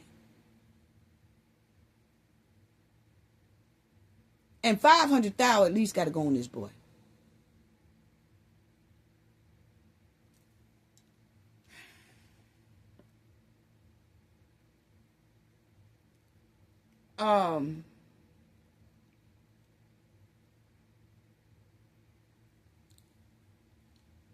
Karmelo needs a lawyer like this. Now, I'm not going to say he needed this particular lawyer, but he did need a lawyer like this. Okay? High-profile Atlanta defense attorney Brian Steele does not publicly publish his fees because he takes complex, high state, federal, and state criminal cases. His retainers or overall legal fees typically range from the low six figures between $150,000 to $600,000. Okay? Depending on the case complexity and trial duration. $500,000. He said, sometimes you have to do it. And by you being a parent, our jobs is to protect our children, especially when you know our kid really, really is a high-grade student, will be a very big part of our community that's going to do well. You can see it. You know it. He's not a throwaway. He will be a big asset to our community 20 years from now. This is not a bad kid. Made a terrible mistake, but not a bad kid. And you fight for that. But you got to put it up to do it. Now, rather he's still found guilty or not, the point is, man, we put it all on him. We put it all on him. And then if the trial turns out to be stank, like I feel it was, then I will ask the people for more, but I'm going to come out and tell the people what the dealio is. So they don't mind helping me. you know. But the thing is, this is the type of attorney that's needed, was needed. It really was. And you can get high profile lawyers. And you know, it's a lot of people say, ain't no way that you get $639,000 and then you put $500,000 on it, and that don't leave you with $100,000 left. Okay, and the thing is, it's a lot of people who their salary for a year is $100,000. So you can live off that $100,000. You might have to downgrade, but you can live off that $100,000. It's some people whose salary right now that they make $80,000 a year. Hell, Karmelo done went to court within a year. So you still would have been good if you took every piece of dime of that. Oh, well, they needed security. Yeah, you get you some security. You get some security. But you still be able to do it with $100,000 a year. Now, we might be eating damn peanut butter, jelly sandwich, chicken noodle soup and crackers and stuff like that. But, hey, this is what we got to do. But I tell you one thing, son. When you make it up, if this lawyer here, this high-price ass lawyer, get you up out this, yeah, you're going to have to make some payments back to us as well. Yeah. This shit ain't free. You're going to have to make some payments back. Yeah, just to show you what responsibility is. You know, because we suffered a hell of a lot. Because eating on these crackers and this chicken noodle soup and this peanut butter and jelly sandwich and stuff for a year, yeah. You're going to have to pay us some of this stuff back here. But it will have to be done.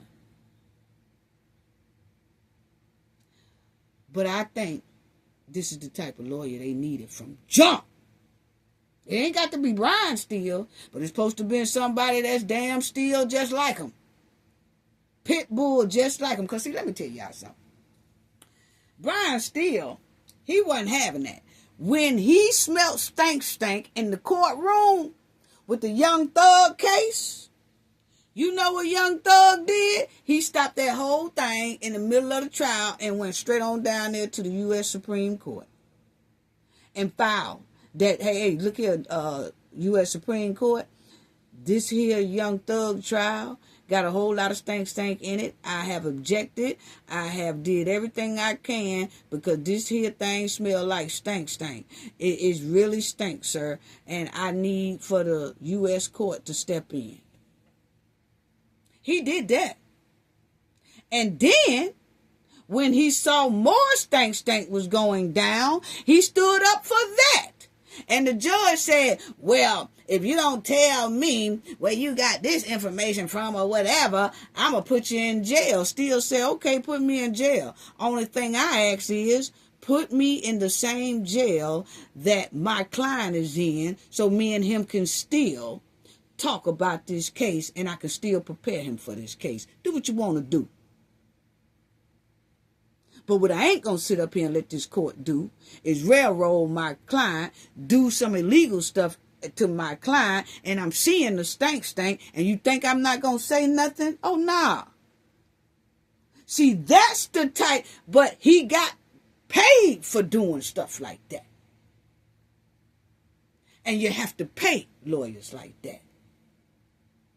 And it ain't no $20,000 either. Ain't no $40,000 either. No. You got to come up off them $100,000. You got to give them at least half of a meal. Now, Brian Steele was at the Diddy trial. Diddy seen how damn Brian Steele was doing. And like I said, you can get these type of lawyers. You can get, well, you know, it ain't them type of lawyers over here in Texas. Don't tell me it ain't. It is, okay? It's plenty of lawyers in Texas that defend celebrities. I know it is. And if not, you go to your nearest state or you contact like these lawyers like this right here that you see on the screen. And what they do is, they might not have the license to practice in Texas, but they will partner with a licensed attorney in Texas, and they'll come in as if they bag up, but they are the main thing. They just are operating up under this attorney's law firm. You see what I'm saying? So that's where you have to take about $500,000 because you got, or $600,000 because you got to pay that high price attorney, and then that high price attorney have to pay that law firm in that area to use them. But I'm quite sure it's some high price ass attorneys in Texas that have defended celebrities. And those celebrity prices do hit by the mill.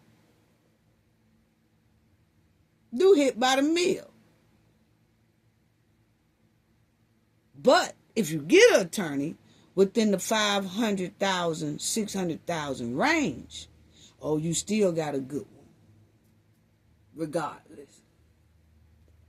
So that's all I'm saying on that. That's all I'm saying on that. You know, that's all I'm saying on that. That's the type of lawyer that Karmelo Anthony is supposed to have. You can't move cheap. You can't penny pinch when it comes to a case like this. No, you cannot.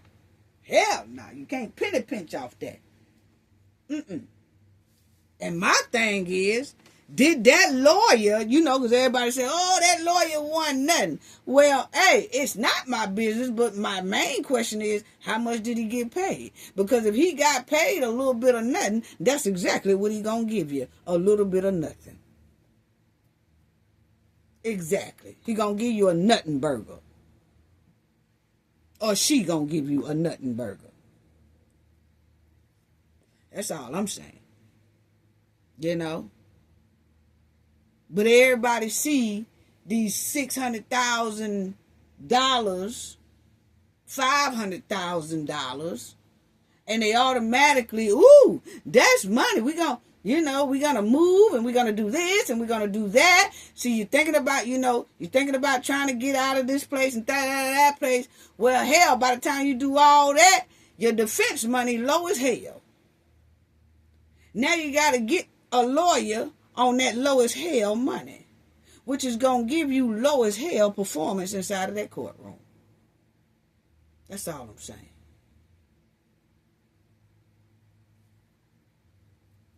Wow.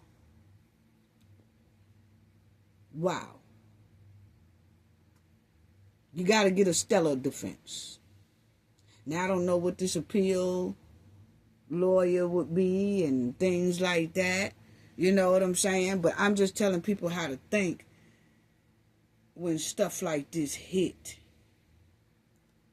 Because I'm tired of seeing our people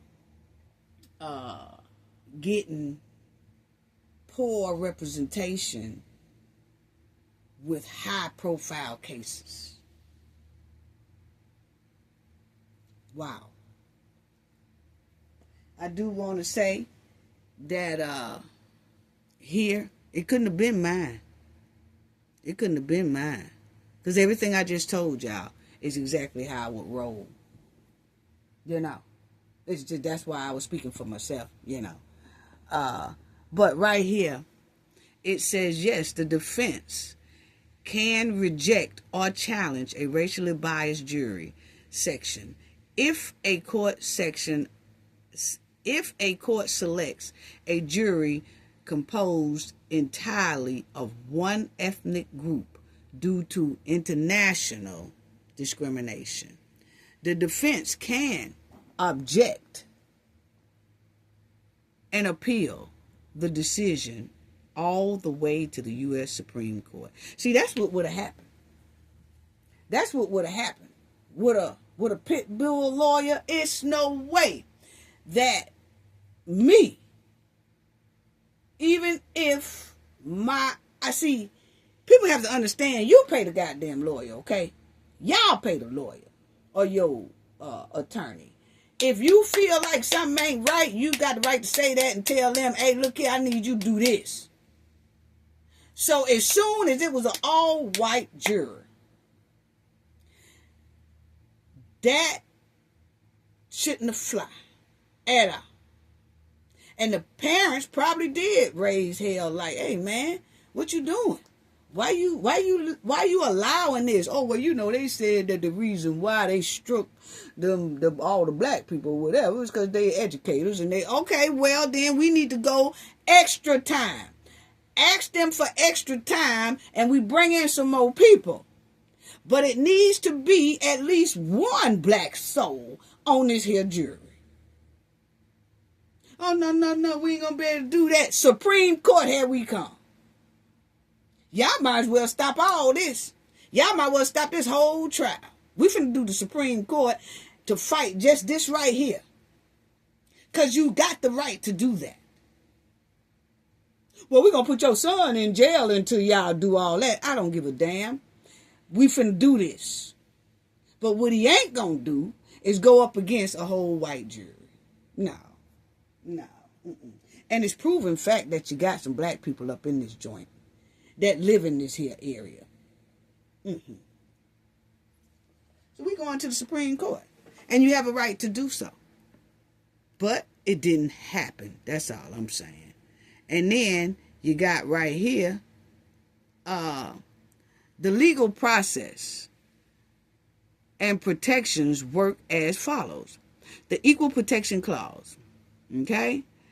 And it says the United States Constitution prohibits the state from intentionally excluding individuals from jury service based on their race and ethnicity. So come on now. You know? Right here.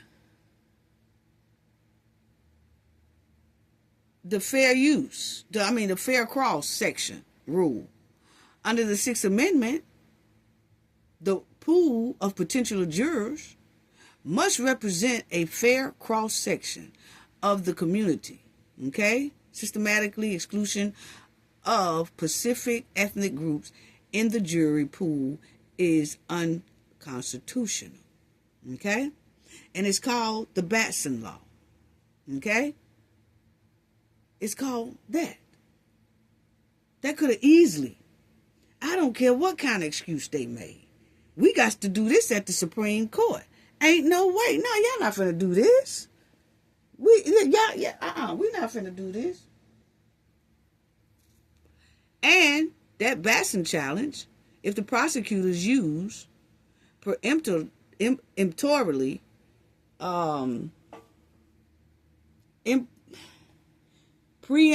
I'm sorry, family, just getting all combabulated here, strikes to intentionally remove potential jurors of a certain ethnicity, the defense can raise a Batson challenge under landmark Supreme Court. They can do that. Yes, they can. You know, it's no way it should have been an all-white jury. We would have to downgrade from all this here big house stuff, Cadillacs, BMWs, all that. Yeah.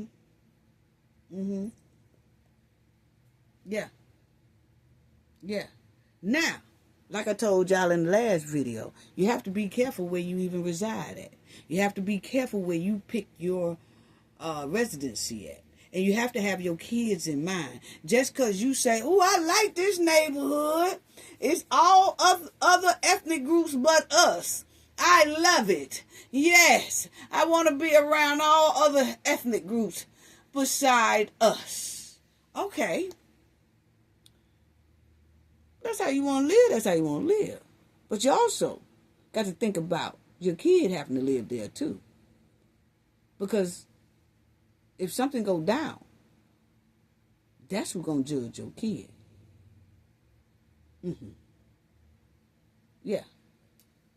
So you want to be in a neighborhood that has at least 40-60, like I said in the last. 40% you, your people, and 60% of other people, if that's how you want to do. But I wouldn't go no less than 40 at all. Because I got to think about my kids. And I got to think about me too if something happens. Not saying that we are expecting and looking for something to happen. But you always have to have that in your mind when you're looking for a place to stay. And like I said, a lot of us people think that, oh, I just want to be in this type of neighborhood. I want to be far away from the people like me. Yes. I want to be far away from y'all. Yes. But then when something like this happens, them the type of people that's going to judge you. And most likely it's not going to turn out right, like this didn't turn out right for Karmelo. Because now you get to see those people that you ran to neighborhood is really like.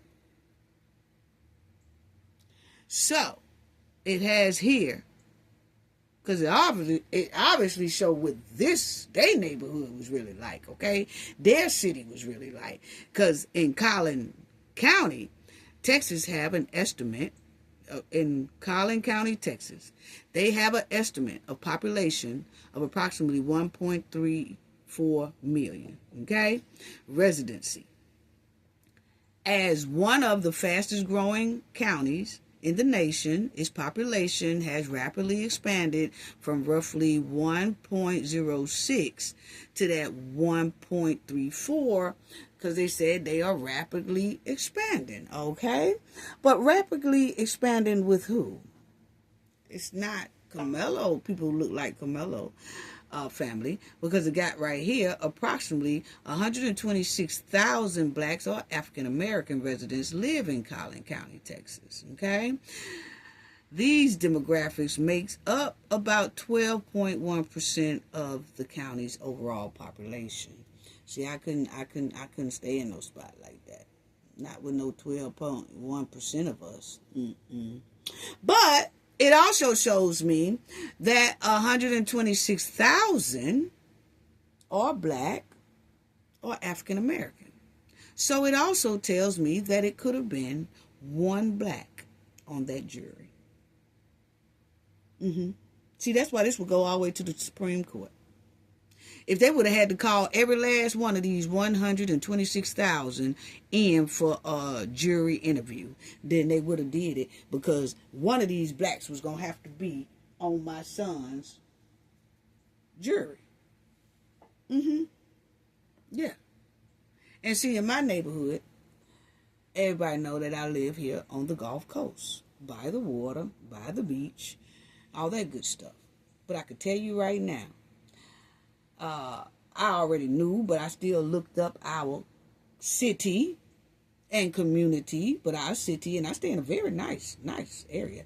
Like I said, it's a lot of good suburb areas. It's a lot of rich areas where there are still half and half, blacks and white. I don't know where people get this thing at, is that there's not upscaled and rich black people in the United States that stay in communities that makes up half and half of their city. Okay? Because it's out there. I'm in one of them. Okay? Now, when I looked up, I didn't have to look it up, but I did it anyway. It said that my city, my community here in this nice area is 50.1%, 50.2, 50.4% black Americans. So we make up 50% of where I stay. My city, not community, city. Okay? So if something go down, you definitely can't say that you can't find no black Americans to be on my jury or my kids' jury. Okay? And it's a little bit safer for school-wise, you know?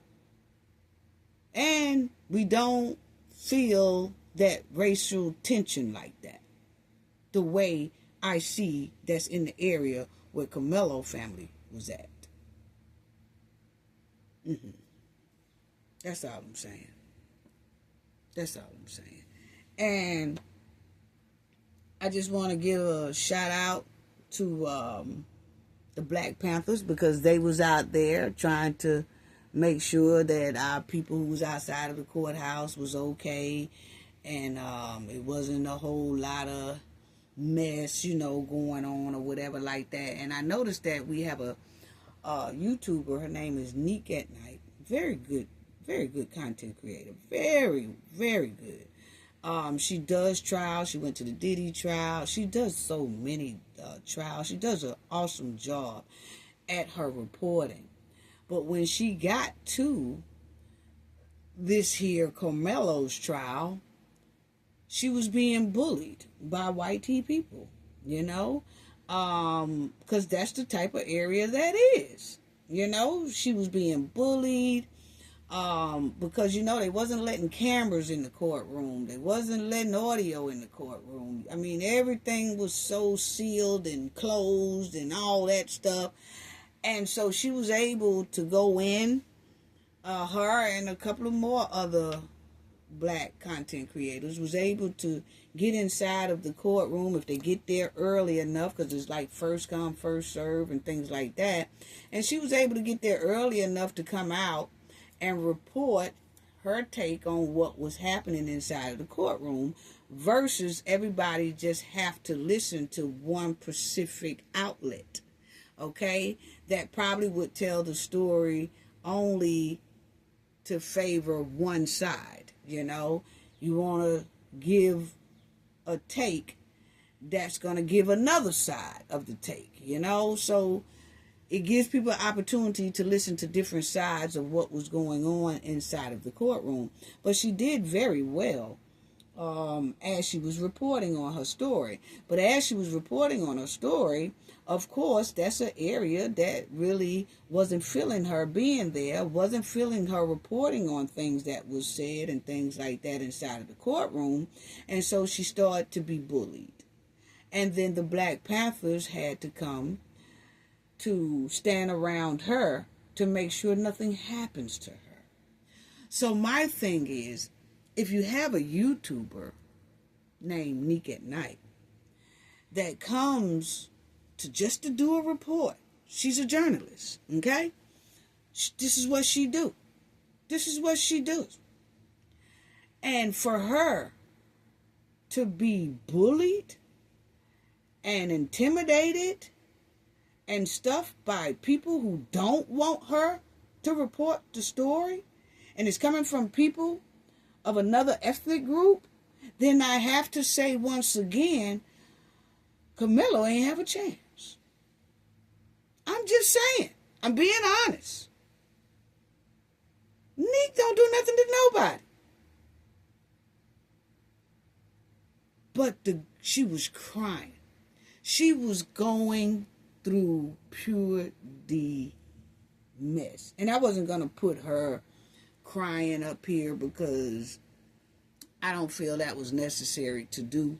But she was catching it.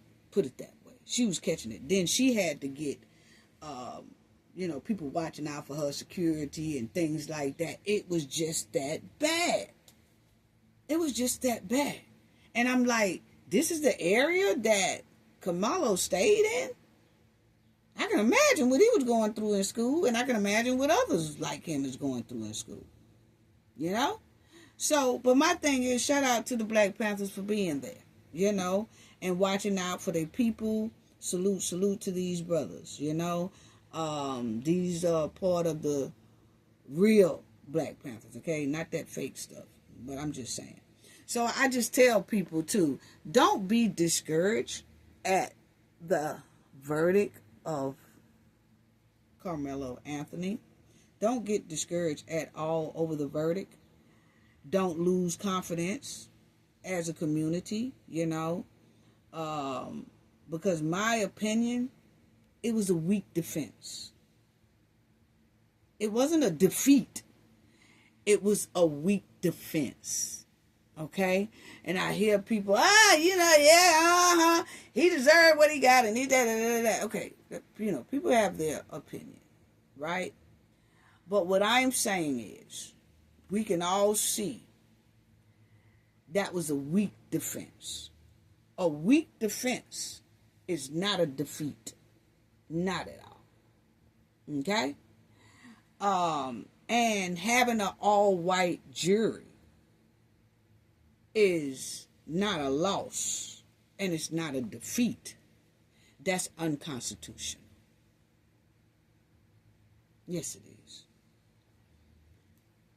And I want people just to think about this right here, because once I saw that, family, I don't know where everybody live, but it would be nice for you to look up and see how many percentage of your people are in your community, because it makes a big difference. It makes a big difference if anything was to happen through generations to come, for your grandkids, for your kids, for you, things like that, and they are beautiful neighborhoods with Black Americans that live in them, along with other ethnic groups.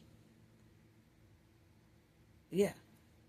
So, unbelievable.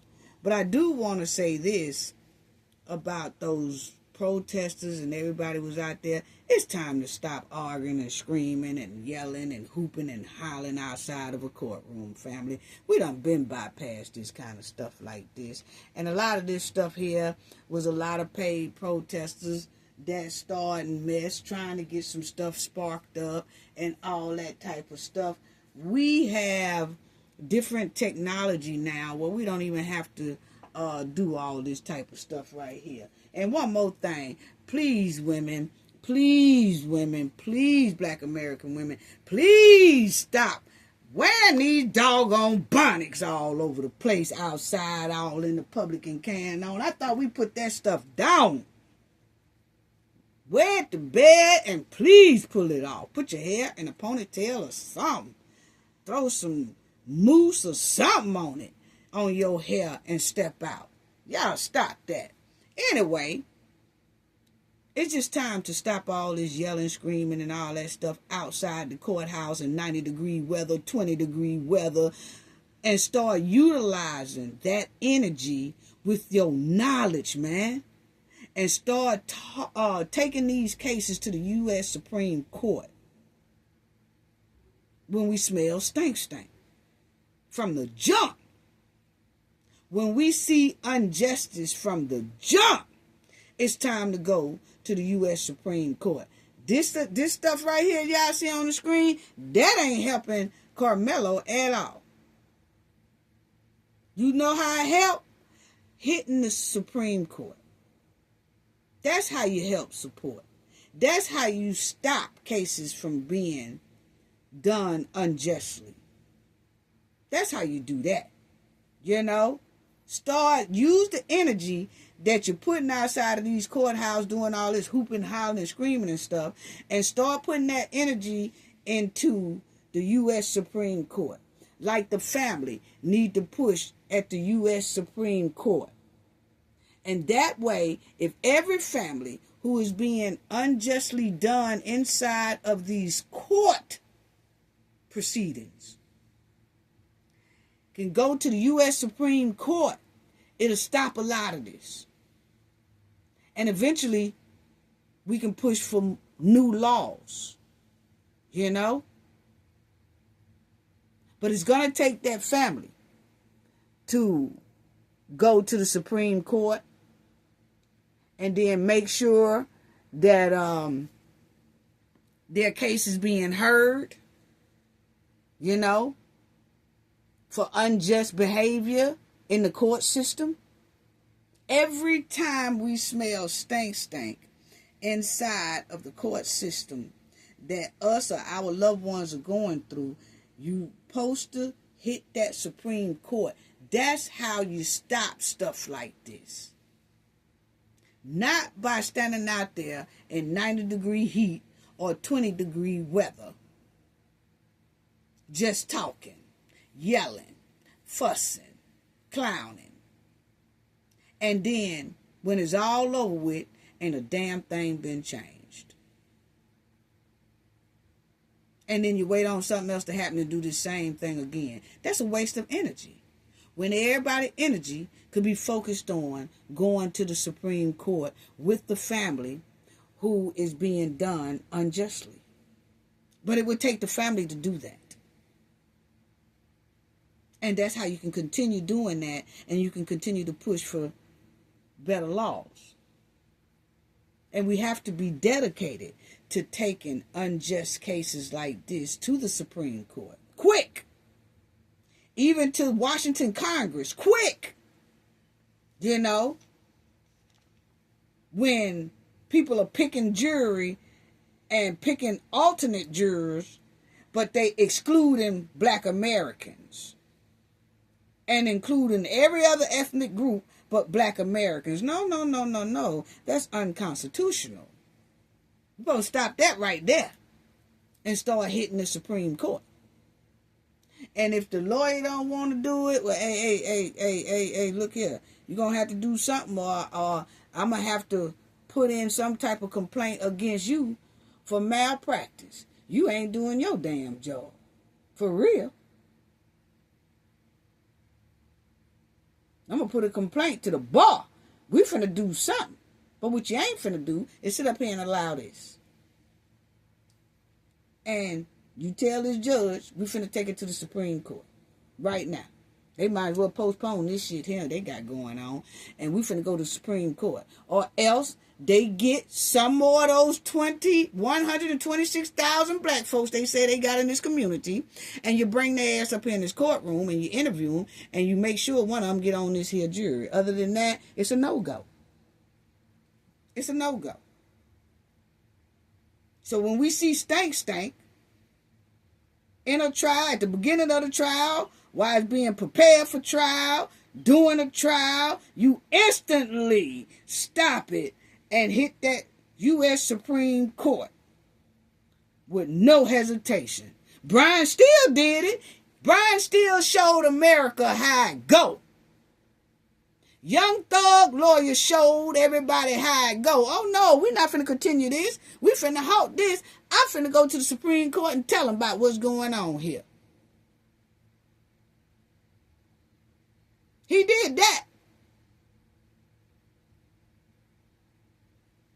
And it ain't about him being a celebrity lawyer. He has lawyer license. So lawyers can do that if they are really good lawyers. Yeah. They can do it.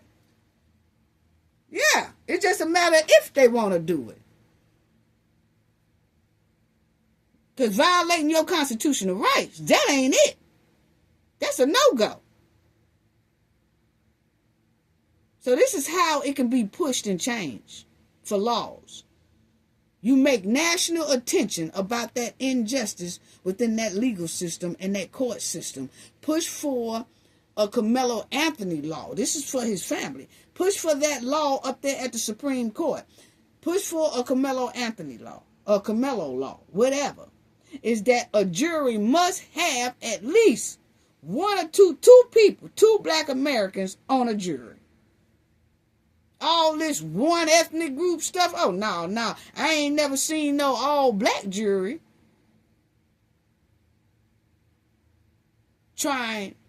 listening to a case that involves another ethnic group. I ain't never seen that. And I don't care what kind of ethnic group is up for trial or anything like that. My thing is, anybody jury, whether they white, black, purple, green, yellow, whatever, any ethnic group, if that person is on trial, they should not have one set of race on a jury. Or you exclude a certain race on a jury. No. That needs to go into law. Now that's how everybody should do. Because see, that right there, you keep going to that Supreme Court this is for every case that's being unjustly done in the court system. This is how everyone should do. Use your knowledge to do that. And push out all this undercover racism, in your face, bold racism like there was down there in Collin County. That was in your face. They rushed it. It was supposed to be 2 weeks. They did it in 4 days. They picked a whole jury in like 1 day, excluded Black Americans. They just rushed it. Wow. Wow. Unbelievable. We can't be lazy to start utilizing the Supreme Court to the highest level. We cannot be lazy on that. All this stuff here you see on the screen, all this protest and stuff like that, ain't nobody studying all this stuff like that. This stuff here ain't doing nothing. Ain't doing nothing. And most of them paid protesters that want to start some agitation on both sides. It was paid protesters on both sides sparking up agitation to get something sparked off. No. It's 2026. We have more intelligence than that. What you do is start hitting that Supreme Court. Every time stank is smelling inside of your trial or inside of your case. And of such as Karmelo Anthony. Yes. But standing outside this courtroom and talking loud and all that, arguing with the other opposing side and all that, man, that's outdated. That went out with the bump. Y'all stop that. All these janky missions that ain't producing any results. You know? Ain't producing no results with this right here, miss. What produce results is families who are being done unjustly in courtrooms such as Karmelo Anthony need to be hitting and stepping to that Supreme Court. Quick! Because I'm going to tell you right now, an appeal? They say, oh, you're going to do an appeal. Appeal? For what? For the same people that come on the jury? Come on now, the only way you're going to change that is U.S. Supreme Court. That's the only way that's going to be changed. Yeah, you got to take that to the U.S. Supreme Court. If that don't work, you hit Washington up. Congress. Everybody get a bus, something. But that right there, So even if you do an appeal and you do another court session, what? It's supposed to be in the same spot? It's supposed to be all-white jury? It's going to be a repeat of the same thing because nobody is going higher to make sure these things change. You got to go higher. U.S. Supreme Court of your state, or higher than that, if that ain't working out right. That's how you make a difference. Families like Karmelo Anthony need to start stepping hard and proud to the Supreme Court. And then ask your supporters to spread the word on social media and things like that. You know? You got to ask the Supreme Court to intervene something. You know? Wow. And I'm going to tell you like this. Karmelo Anthony's family is just too damn quiet for me.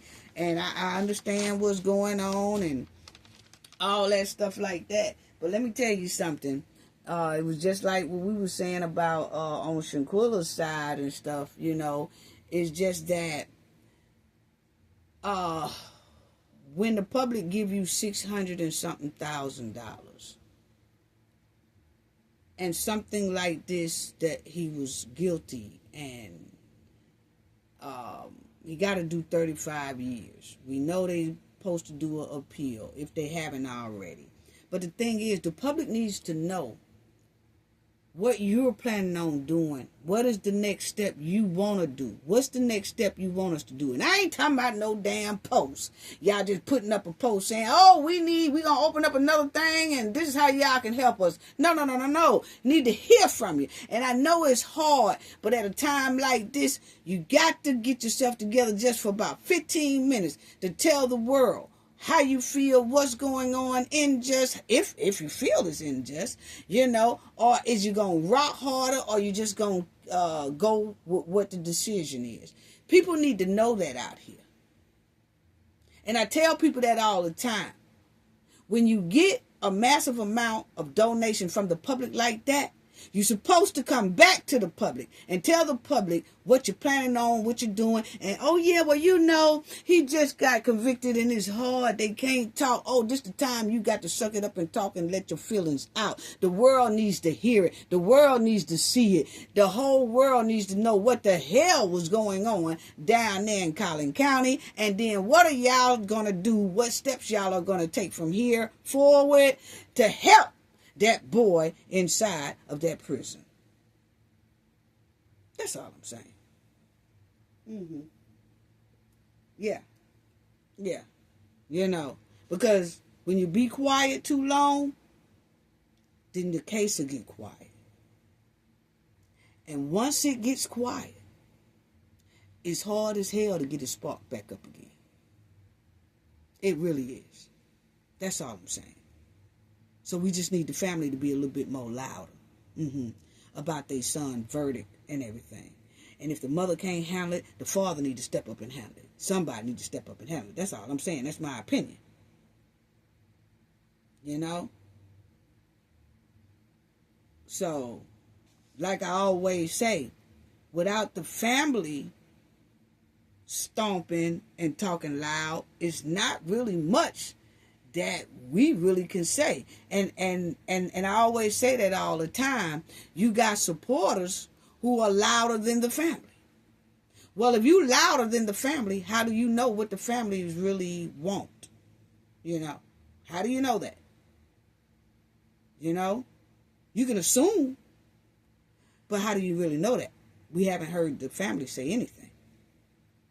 See, the family have to come out and tell us where they stand, what it's going to be, what are they doing, this is the next step, injustice, this, that.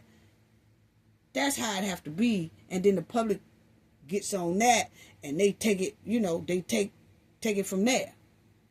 You know? But, you know, it's just like, we all can say it's unfair. I'm not saying that. We all looked at it just like I'm saying. It's unfair, it's unfair, it's unfair, it's unfair. But what I'm saying is the more quiet the family is, the more the case dies down. And then when you wait a month, 2 months, 6 months, a year from now, and try to talk, it done died down. You don't want cases like this to die. Like, you don't want cases like this to not constantly be talked about, you know, but you need the family sometimes to push. If the family's loud, then other people get loud. If the family's quiet, then you have no choice but to kind of be quiet because you don't really know where they stand. You don't know if they are not feeling this. Putting in an appeal, yeah, you put in an appeal because you say, I'm really not feeling this case. I'm not feeling how this happened. So that gives a sign that the family is not feeling the verdict, you know. But you still need for the family to say something. That's all I'm saying. The family to say, hey, we're going to go to the Supreme Court and this and that. You need them to say something. And the trial is over so the family can talk. Okay? I can understand they couldn't say too much before this thing. But it's over with now. You can talk. And if they put in appeal, will this Collin County courthouse or whatever grant the appeal? And if they don't, you still go to the Supreme Court. But I still will go to the Supreme Court anyway with the appeal. You know? That's all I'm saying. So I really waiting to hear a public statement from the parents before I kind of say anything else, because I don't like to overstep boundaries, you know, because they can speak now. Like I said, if the mom can't handle it, the dad can handle it. You know, he just had to step up and put on that bow tie that I normally see him on when he did that thing with the mom or whatever about a year ago. Throw on that bow tie and get up there and say some things. Let the people know what's up. You know? Because what you don't want is for his case to go quiet. You know? So that's all I'm saying. And it's just like this. When the family I say this. Okay, when the family has to be loud, they do. You know, the family can be loud, and when the family is quiet, the case becomes quiet. Justice get pushed farther away again. That's all I gotta say. It does. If the family is not loud and the family stay quiet, the case becomes quiet. And then justice become pushed farther and farther and farther away again. And that shouldn't happen. So that's all I wanted to kind of say about that right there. You know, we'll see what the family say. I don't think he had the best defense, you know, my opinion. I don't feel the spunk was there. I really don't. And hopefully the appeal go through, and then maybe more evidence to come out and things like that. I don't know. But I just want to give a shout out to Kenneth Dawkins. Thank you so much for your generous donation. It's so greatly appreciated. Thank you as well for helping sponsor our last video. It is so greatly appreciated. Once again, thank you so much, Kenneth Dawkins. We appreciate you. Thank you, thank you, thank you. And I want to give love and hugs to the Knowledge family. Thank you all. Thank you to our viewers. Thank you for everyone who was joining us today. Please hit the like button. Please hit the subscribe button if you are not a subscriber already. If you see that hype button, hype your girl up. Please hype your girl up. And I want to say, replay game. Thank you all. Just thank you all. The comment section, the chat, y'all be on fire. Sending loves and hugs to y'all always. See y'all on the next go round. Gain knowledge to prevent blockage. And we all know what that means. The more you know, the harder it is for anybody to block y'all from your goals and success. Bye-bye.